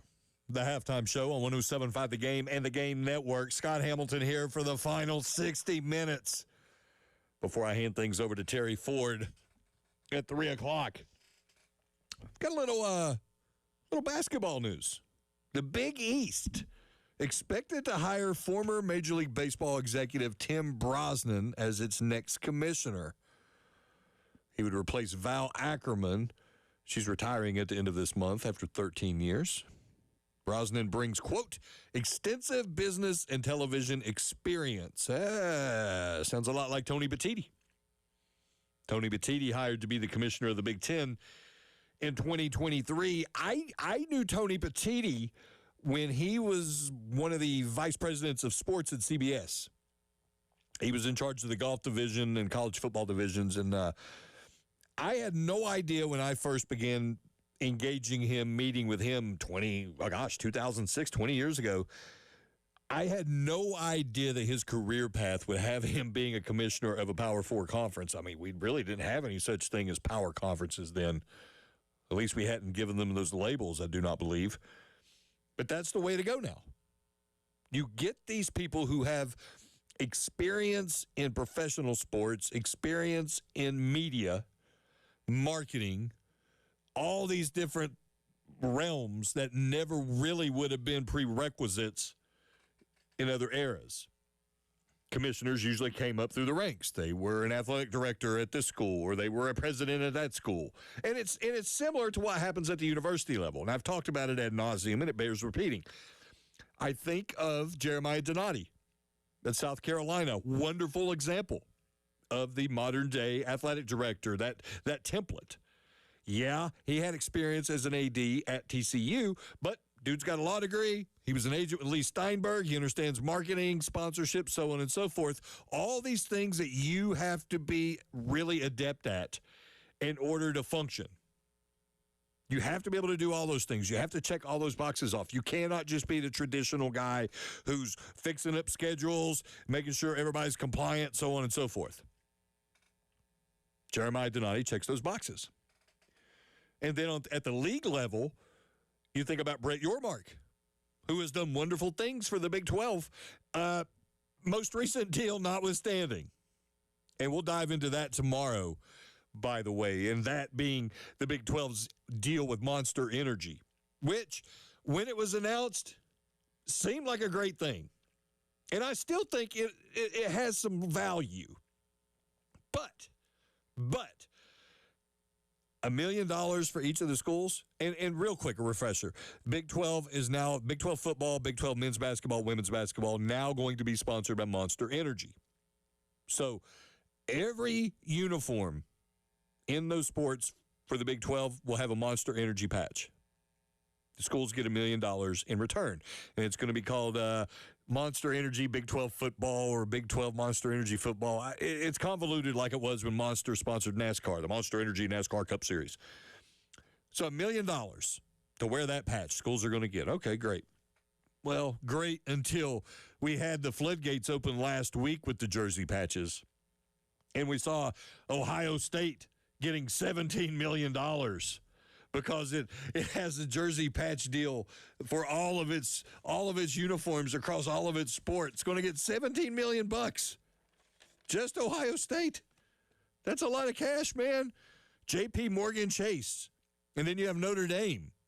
18 to 20 million. That's the value of Notre Dame's deal with SoFi. It kind of makes that $1 million for title sponsorship of Big 12 football and basketball seem like chicken feed, doesn't it? And you have to think that the athletic directors of the Big 12, the presidents of each institution, you have to think, man, they have seller's remorse. That they, for the first time since Brett Yormark took over a couple years ago, they might be questioning leadership. Say what you want about him. He's done an excellent job. He stood with the vast majority of his constituents against Texas Tech with the Brendan Sorsby thing. Texas Tech was the outlier. He was with everybody else. Even though Texas Tech is the one with beaucoup dollars and the one that went to the playoff and the one that might still go to the playoff this year, he stood with the rest of his members. He's the one who helped galvanize the league after the great expansion of a few years ago. He's the one who has grown the basketball product, grown the football product into arguably the most competitive of all. There's so much parity in that conference. He's always thinking outside the box, pushing to the boundaries of the envelope. But this deal, $1 million each. And they'll gladly take it. Every dollar, every nickel, every dime counts in this day and age. Trust me. They'll gladly take that $1 million, but you can't help. You can't help but to think on the group text of all the athletic directors and school presidents, chancellors, coaches, you name it, that they're going, oh, man, we're getting $1 million. We could have maybe got 10 million, 20 million. You'd have to think that being the blanket sponsor of a conference's sport, an entire sport, a revenue sport, would be worth than $1 million. And they got 3 sports. Oh, they have to have seller's remorse. I don't see how they cannot. And while I still think there's value in it, that Monster, which is a subsidiary of Coca-Cola, by the way, that's a pretty good relationship to have. You have to think that it will do all it can to promote, to show off the partnership. But man, $1 million. It begs this question. And I've got Josh Strickland coming on tomorrow. He's a former Division I football player and a former NIL collective executive. He now consults for different business strategies in sports. I can't help but to wonder, let's say Greg Sankey wanted to go and take SEC football to market. He wanted to find out how much Southeastern Conference football would be worth if they were to emulate the Big 12 model, have it a jersey patch, and have it be, let's arbitrarily say, U.S. Steel Southeastern Conference football. How much would that be worth? I don't know that we could put a proper number on it. Truly, given the massive television audience, given the massive brand recognition that comes with it, when you have an Alabama, you have a Texas, an Oklahoma, a Georgia. How much could it be worth? The television deal alone would increase it exponentially because there was a company called Joyce Julius in Michigan, and they had really cool business model. They would quantify the worth of how much screen time a logo would get. So let's say you're a golfer and you're on TV, and for 4 seconds, they show the NetJet logo on your shirt. Well, they would figure out if that were in traditional advertising, how much it would be worth. So they would go and they would look at the time of day, the audience during that window, who was broadcasting that window, how visible it was, yada, yada, yada, and then they could put a dollar amount on it. Oh, well, they just got $48,232.84 worth of advertising for that 4-second shot.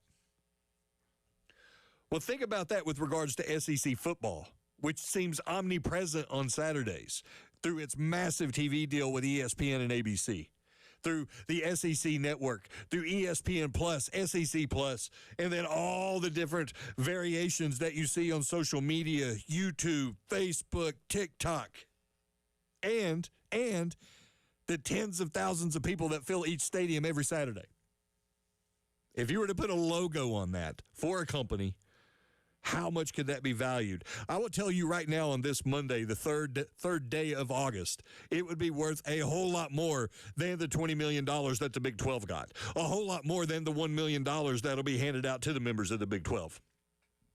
And that's just football. If Sankey wanted to bundle it all together the way Yormark did and include men's basketball, women's basketball, woo! $150 million? I mean, honestly, that could be legitimate money. 160, 200 million? Each school. I have to think each school would get at minimum 15 million per. It has to be more probably. Because if Ohio State can get $17 million for having J.P. Morgan Chase on his jersey, then to be the title sponsor of SEC football has to be worth at least that much for each member institution. And if you throw in basketball, men's and women's, exponentially more. Has to be.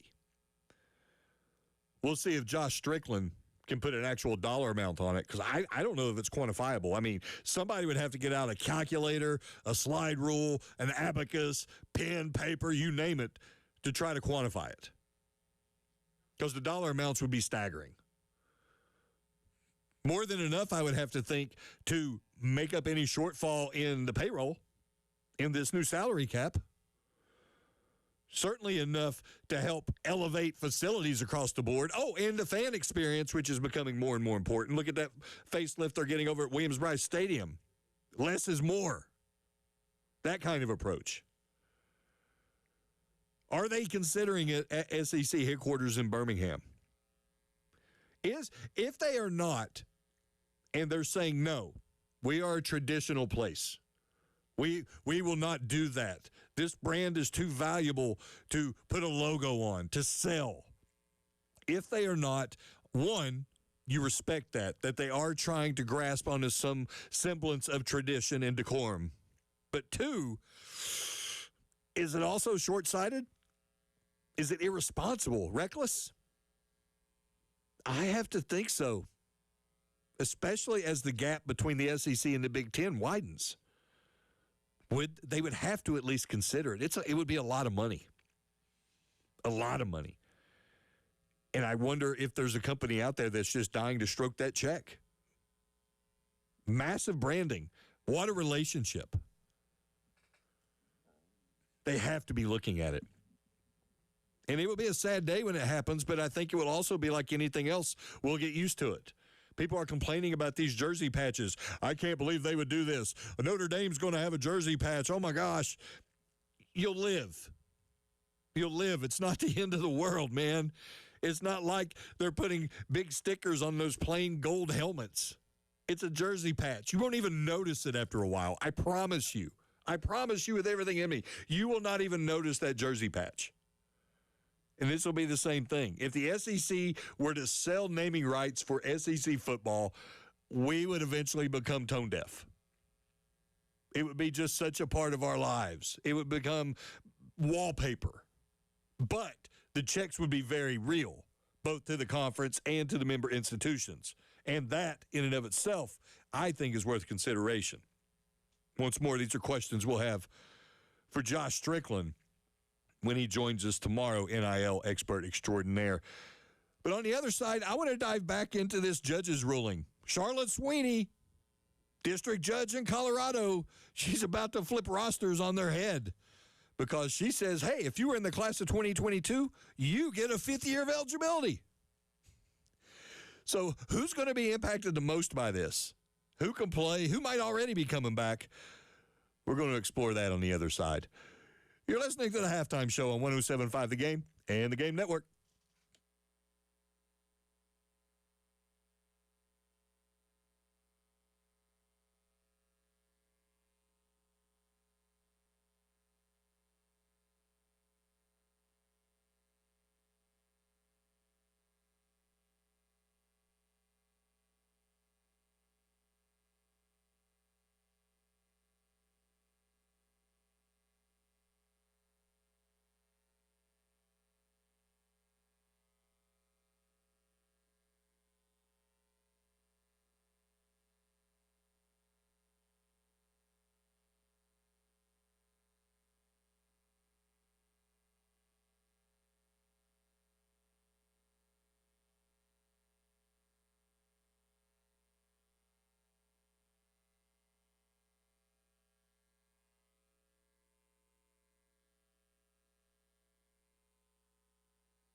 It's the halftime show.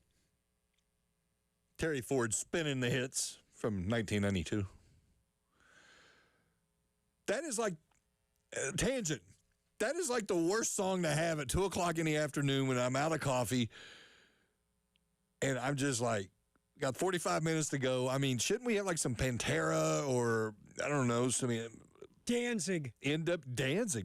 Mother, yeah. Okay, fun fact. Saw Danzig in concert once with Metallica. Oh, there's a show. Riverbend in Cincinnati, Ohio, June 1994. That's a date concert. Very romantic music from Metallica and Danzig. Okay, but we're going full circle. That was on a Sunday. On Friday, hand to God, people on the game TV, look at me, point to the Lord. On Friday, I was in Charleston, West Virginia at Brooks and Dunn. Really? You went from Brooks and Dunn to Danzig and Metallica? I did. That was the date night. And it gets wilder. Buckle up. That was the Friday that OJ ran in the Bronco. Oh, really? So I come back from the Brooks and Dunn concert to the hotel. I sit down, and my companion gets in the shower, and I'm like, I want to check the NBA. Turn on the TV, and there's Bob Costas, and I'm like, what in the world is going on? Most surreal, bizarre thing in the world, watching like one half of the TV is the Rockets and the Knicks, and the other half's a white Bronco with cops going 15 miles an hour behind it. It was crazy. It's my favorite 30 for 30, I think. Oh, the OJ 30 for 30 is intense. June 17th, 1994. That one. Because, Terry Ford, you had O.J. ran on that day. Arnold Palmer played in his last U.S. Open. The Rangers had their parade, or they won it. They won a game in the Stanley Cup. World Cup opened, and there was one more thing. I was at Brooks and Dunn that night. Then I went water skiing on Saturday, and then met up with my buddies on Sunday. Well, that was a 30 for 30, right? It was a whole 30 for 30. It was. I saw stuff, man, at that concert. I bet you did. I have a picture I'll show you during the break. I really do. That was, I was like 20. I was getting ready to be 21. Say no more, brother. You could do that back then. Now I'm just like, we were talking earlier. We gave away the Bryan Adams tickets for up in Greenville tomorrow night. It's a 7:30 show, dude, and there's like 3 acts. Come on. I'm tapping out. I'm tapping out, man. I got Steve Harvey from 7 to 8, going to watch some Family Feud. I'll check out a Dateline at 8, and then I'm done. Remember when the night started at midnight? Remember that? You didn't go out till 11. Exactly. What time will you pick me up? I don't know, about 11:15. Like, anything before that was like, what are we doing? Like, what? There's a world out there now past 9:30. I have friends that do, I used to do the evening news, and anchoring 11, man, just killed me. Takes away from good times. Came in with bedtime. Because I was more mature. I'm still trying to unpack this news dump we got on Friday, and we've discussed the Protect College Sports Act link ad nauseum, and we've got our interview with John Bryce of USA Today. We're going to re-rack that at the bottom of the hour because John has covered this thing extensively from a lot of different angles. He's got really excellent insight, can simplify it, really is the best way to put it. But the more immediate thing, I think, is this whole situation with the Colorado District Court judge saying, if you were in the high school class of 2022, guess what? You get an extra year of eligibility. That is going to create disarray across the rosters because now coaches and GMs can go and say, oh, there's some dudes eligible now who thought they were done. We need to go get them. Now, of course, the initial thought is they have to adhere to the portal windows and this and that. But I don't think that'll be an obstacle because I think they'll get relief from that as well. So every GM in America right now trying to figure out, A, what they need, and B, who's available. And I threw out the name Dexter Reed. I love Dexter Reed's game. He banged up last year. 2 years ago, All-American at Pitt. I think he's absolutely fantastic. He's a guy we're going to see on a roster. I promise you that. Texas already getting a lineman, Cole Hudson. He already had a TRO, that temporary restraining order, that was going to allow him to work out with the Longhorns, despite having been in Dallas Cowboys minicamp a few weeks ago. Well, now thanks to Judge Charlotte Sweeney of Colorado, he's a Longhorn, at least in the immediate future. And tell me that Steve Sarkisian isn't thanking the Lord right now. And Sark said, hey, we'll take him. He's, before this judge did her thing, and he had his TRO, he being offensive lineman Cole Hudson, Sark said, of course we would welcome him back. He's a guy with dozens of starts at the Power 4 level for our team. We would love to have him back. I'm just wondering, who is going to be the victim in all this? You can only have so many dudes on a roster. You can only dress so many guys. There's some poor walk-ons that are about to become just victims. That's the best way to put it. They're going to be victims. Collateral damage. Roadkill. That might be the best word. Roadkill. That's what they're going to be. Because if you can go out and get a guy who has experience, who has elite talent, even though he might not be in the NFL, he was still invited to a minicamp, you're going to take that dude over some guy who's just filling out a roster spot. There's going to be walk-ons booted. They're going to bring some guys back. And the ones who don't have aren't welcome back to their former programs with welcome arms. I'm thinking of Tommy Castellanos at Florida State. He'll find a home. Somebody will take him, maybe not to Power 4 level, but he will find a school. And that'll be a spot that he will be taking from somebody else. All because this judge, Charlotte Sweeney in Colorado, decided these guys deserve another year. Her reasoning being, well, they should have been grandfathered in, which I can't disagree. The NCAA should have grandfathered them in, but they didn't. And she says if they had had the extra year, then they could have earned more NIL money. Antitrust. Anytime you hear antitrust, people start tiptoeing. People start freaking out. Oh, they're infringing upon my right to earn. They're infringing upon me exploiting my abilities to the most I can to get the most money I can, whenever I can, however I can. Antitrust. What a vernacular we have now. We have, and Tyler and I touched on it in the first hour.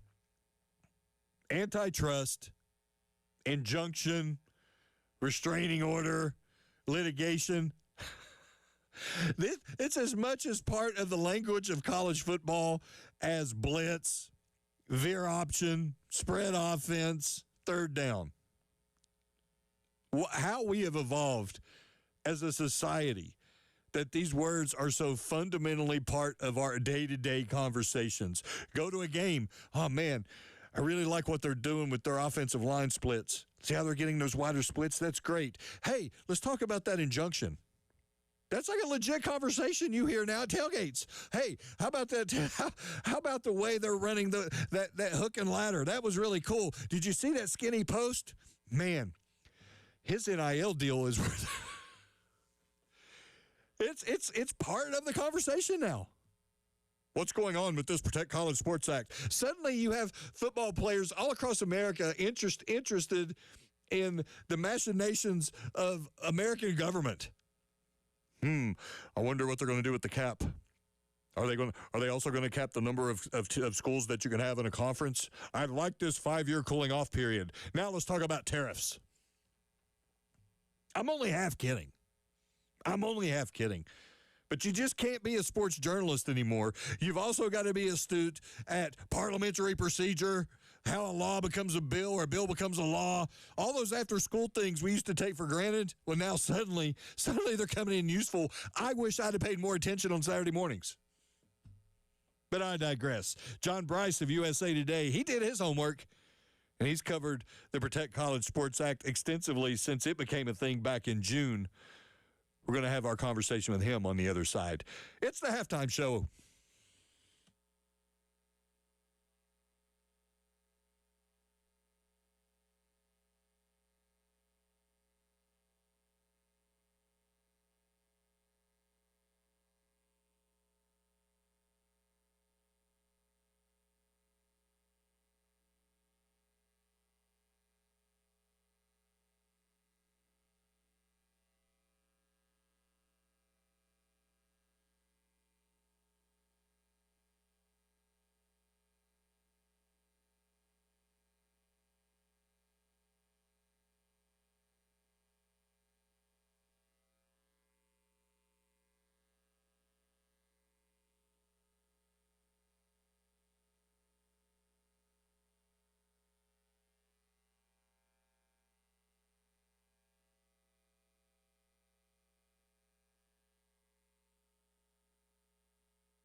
Second half, final hour of the halftime show.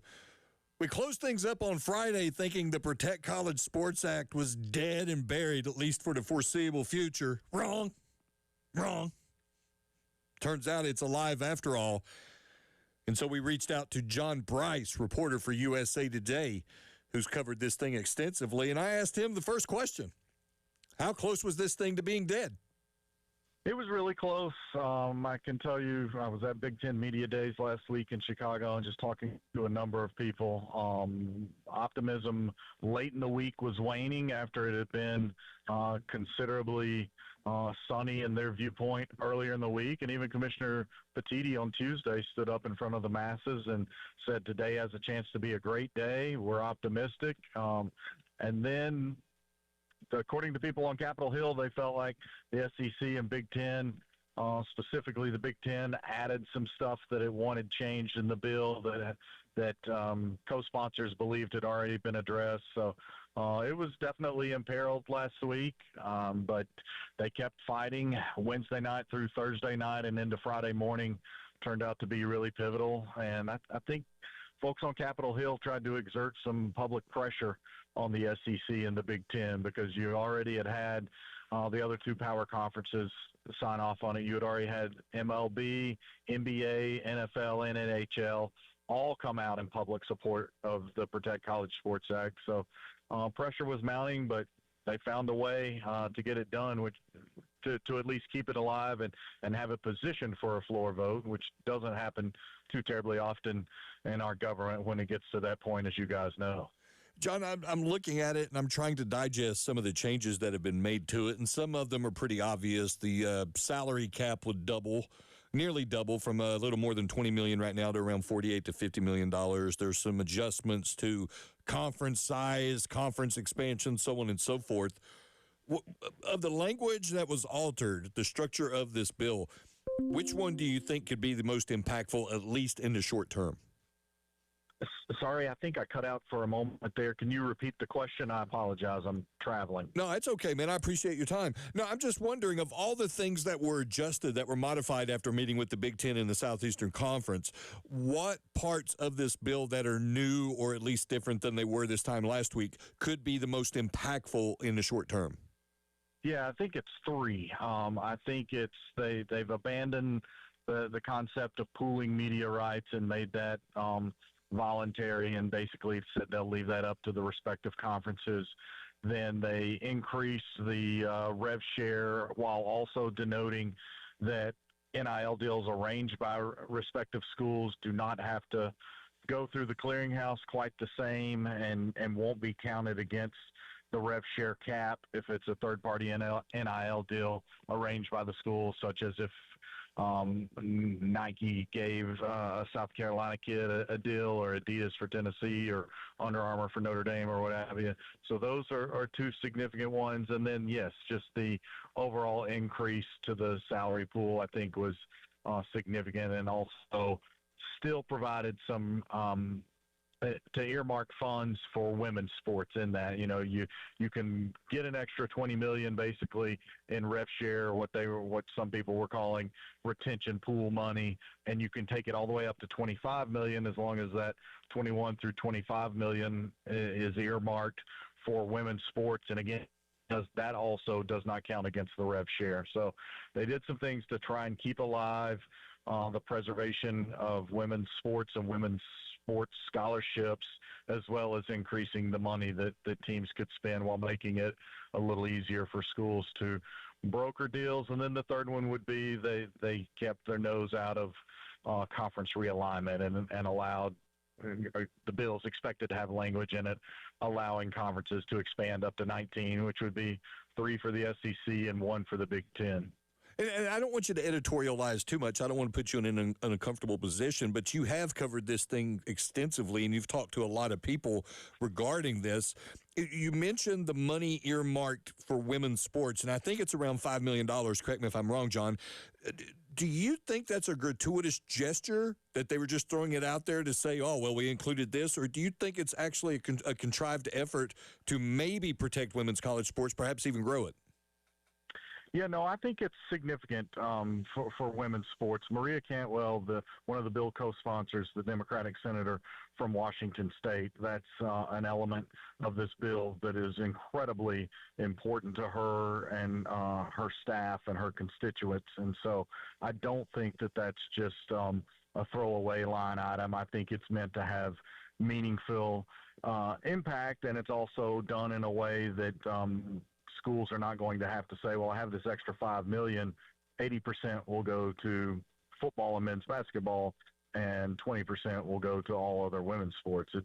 That money can only be spent if it's on women's sports, but again, it can be spent without it counting against rev share or providing any other inhibiting elements for participating schools. We're joined by John Bryce, USA Today. Follow him on X at John D. Bryce1. John, just a couple more minutes, please. And if this thing is birthed, if it becomes a thing, it comes to life, it would be a federal law. Has there been any conversation as far as what agency would actually enforce this thing? That's a great question, and one that I don't know that I have the exact answers for. I mean, at that point in time, if there are federal guidelines, then the respective conferences, along with the NCAA, will kind of be expected to police themselves within that. The CSC will still have a role in approving NIL deals, just not the ones that are arranged by respective schools. Therefore, they don't have to meet the stricter true business purpose threshold. So that's my understanding of how it would work. It's a little bit still fluid in that regard, but federal laws means, in theory, everybody knows what the rules are, and they all should be playing by them. And it's not too terribly different than the fact that the SEC and its respective members, or the Big Ten and its members, are expected to follow NCAA rules right now. And John, my last question, and this may be a simple answer for you, or it may be something a little more complex, but are the losers in this the schools in the ACC who might have, if they haven't announced it publicly, been working behind the scenes to exit the ACC around 2030, 2031, because now they have put caps on the size of conferences and they've instituted this 5-year cooling off period? Yeah, well, the thing is, if it passes, there will be the cooling off period, and they will cap the conferences at a perceived super size of 19 apiece. But to be honest, I'm sure that there are more than 4 ACC schools that were going, or that could have a home in the SEC or the Big Ten. I think we all kind of know who the 4 schools would be, and I think they're headlined by Duke and Miami, and beyond that, you would have some scrambling. So the fact is that this could still provide the latitude for those 4 to do something else when that cooling off period comes. And as was reminded to me in Chicago, don't forget that all the TV contracts expire in like 2029, 2030, and that's the next huge moment and development to kind of watch on the horizon for college sports, and specific to college football.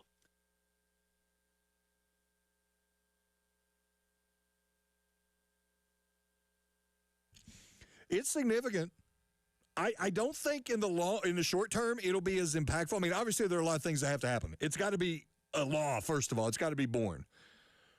And I do think what this judge has done by granting this extra year of eligibility to the high school class of 2022 will be more impactful in the short term. Coaches, roster management guys, general managers, they're working right now to make the most of this opportunity. But if the Protect College Sports Act becomes a thing, the best laid plans of a lot of people, and John Bryce kind of downplayed it a little bit, but I disagree. The best laid plans of a lot of people are going to be wrecked. I'm talking about folks who were planning on making an exit around 2030, 2031, get out of the ACC, stroke a check for $75 million, unless you have 7 schools or more. I believe it's 7 schools or more, and you don't have to pay anything. They are going to be twisting, because guess what? Big Ten, they're only going to have 1 spot available. Of course they're going to make a run to Notre Dame. If they got turned down, guess who's next? North Carolina. That means you'll have Clemson, Florida State, Miami, NC State. I mean, there'll be all those ACC schools are going to be refugees looking for somewhere to land, and they'll want to go to the SEC. Well, there's only going to be 3 spots.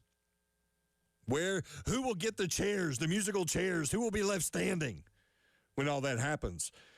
And the people who have been preparing for the past year, since the litigation between the schools against the ACC and the ACC against the schools, since all that was thrown away, the incentive program was instituted, and we found out how much the expiration date will cost. It's 2030, 2031. It's going to be $75 million. Since we found that out, everything they've been planning since then kind of wrecked. Do you speed it up now? Do you speed it up now because you've got this 5-year cooling off period? Just a lot of questions. But I will say it one more time before we go to our last break.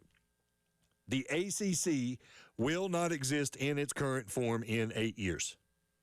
It will not. It will be more like the Big East, a watered-down version. It'll be like the Pac-12, the new Pac-12, not the cool Pac-12, the new Pac-12. We'll see what we missed on the other side. Close up the halftime show on this Monday.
Making the final lap, final hour of the halftime show. Terry Ford, he's in the bullpen, getting his arm loose.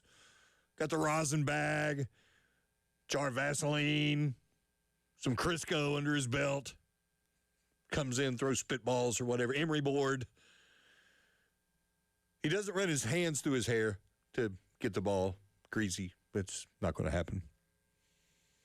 I'm busy answering some text here on the text line, 803-404-6100. Appreciate everybody chiming in.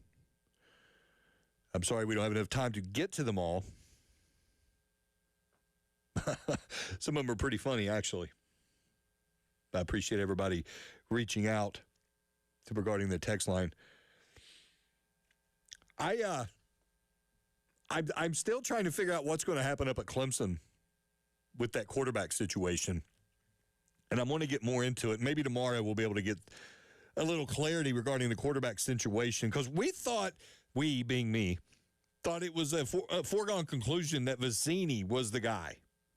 Chris Vizzini would be the starting quarterback for the Clemson Tigers, taking over for Cade Klubnik, which that didn't work out great, but that's another topic for another time. And instead, it's actually looking like this true freshman has a shot. I mean, even Dabo said it. And it could be him manufacturing competition. I don't know. Fake competition, trying to create a different storyline to distract from some other issues. Whoever gets in his head, who knows? But I think there could actually be some credence to it. I texted a couple people in the upstate today saying, hey, what's the deal? What's the deal with the quarterback situation? I keep hearing there's a actual quarterback battle going on at Clemson. And the response I got was pretty surprising. This is from a well-known source. And I asked him this question. What's your take on the quarterback situation at Clemson? Is Dabo just blowing smoke, or is Tate Reynolds really pushing Vizzini? And how can Reynolds be a 3-star but still get offers from Oregon, Miami, A&M, obviously Clemson? And he goes, I think they really, really like him. Tate, that is. A lot of folks think it's only a matter of time before he's the starter, but we'll see. Which begs this question. What does it say about the current state of the Clemson football program if the starting quarterback is a 3-star? 3-star freshman. Not a guy who was a 3-star coming out of high school, went somewhere, got coached up, turned into something else. Now, there's always the possibility that this is a bad rating. Make of the star system what you will. Some people say it's bogus, doesn't matter, and some people are just maniacally devoted to it. The end-all, be-all. How many stars? How does it look that a program like Clemson has a 3-star quarterback starting? If he becomes the starter. But the fact they're even having the conversation. Now, there's always the very real possibility that something magical happened. That from the time this kid played his last game in high school until he arrived on campus, he might have grown, filled out, the light bulb lit up, a switch flipped, and the game slowed down, and he could see all kinds of stuff. I mean, there's always that possibility. I doubt it. I just find it, I don't know. We talk about Clemson being an elite program. We talk about having one guy after another, just 4-star after 4-star and 5-star and stacked. Now, I find it just odd if a 3-star ends up being the guy. And does that even put more credence into what we said for years, that everything that happened up there was predicated upon the abilities and achievements of generational quarterbacks? Deshaun Watson, Trevor Lawrence. Now, the flip side to that is that we saw some highly touted dudes not do great. DJU, God bless your heart, buddy. and even Klubnik. There's a lot to unpack from this. And at the end of the day, it does go back to that initial argument. How much do you put into the star system? If you put a lot into it, you're twisting right now if you're a Clemson fan. You're uncomfortable. You're questioning things. And if he does end up being the starter, think about the risk that Dabo is taking. He's not only risking the fortunes of the 2026 Tigers team, he is putting his legacy on the shoulders of this kid. He's picking him out and saying, "You're the guy. You're the man. You are going to be our next great quarterback, and it starts now as a true freshman." Forget the guy that we were singing the praises of all offseason. We were touting the virtues of. Forget about him. You're the man. You earned the job. Once more, it could have been a miracle. Could have been like the parting of the Red Seas. Something miraculous could have happened during spring practice and during workouts. But I find it hard to believe that it would be that extreme. But there's also this question, and it goes back once more to the root of all this, the argument over the stars. He's a 3-star quarterback, but he got offers, obviously, from Clemson, but also Oregon, Miami, A&M, and Oklahoma. So much to unpack here, a lot of investigating to do. I'll do all I can over the next, 21 hours. Want to thank Manny Navarro, The Athletic, and John Bryce for joining us on the AAA Heating and Air phone line. Hey, don't forget to hit me up on social media. Head over to X at Scott H Sports. DMs are open. Questions, comments, complaints, suggestions, whatever, throw them at me. Otherwise, until tomorrow, I'm out.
Monday afternoon, 3 o'clock. Welcome aboard the post-game show alongside Terry Ford. I'm Jay Phillips. Thank you so much for being with us.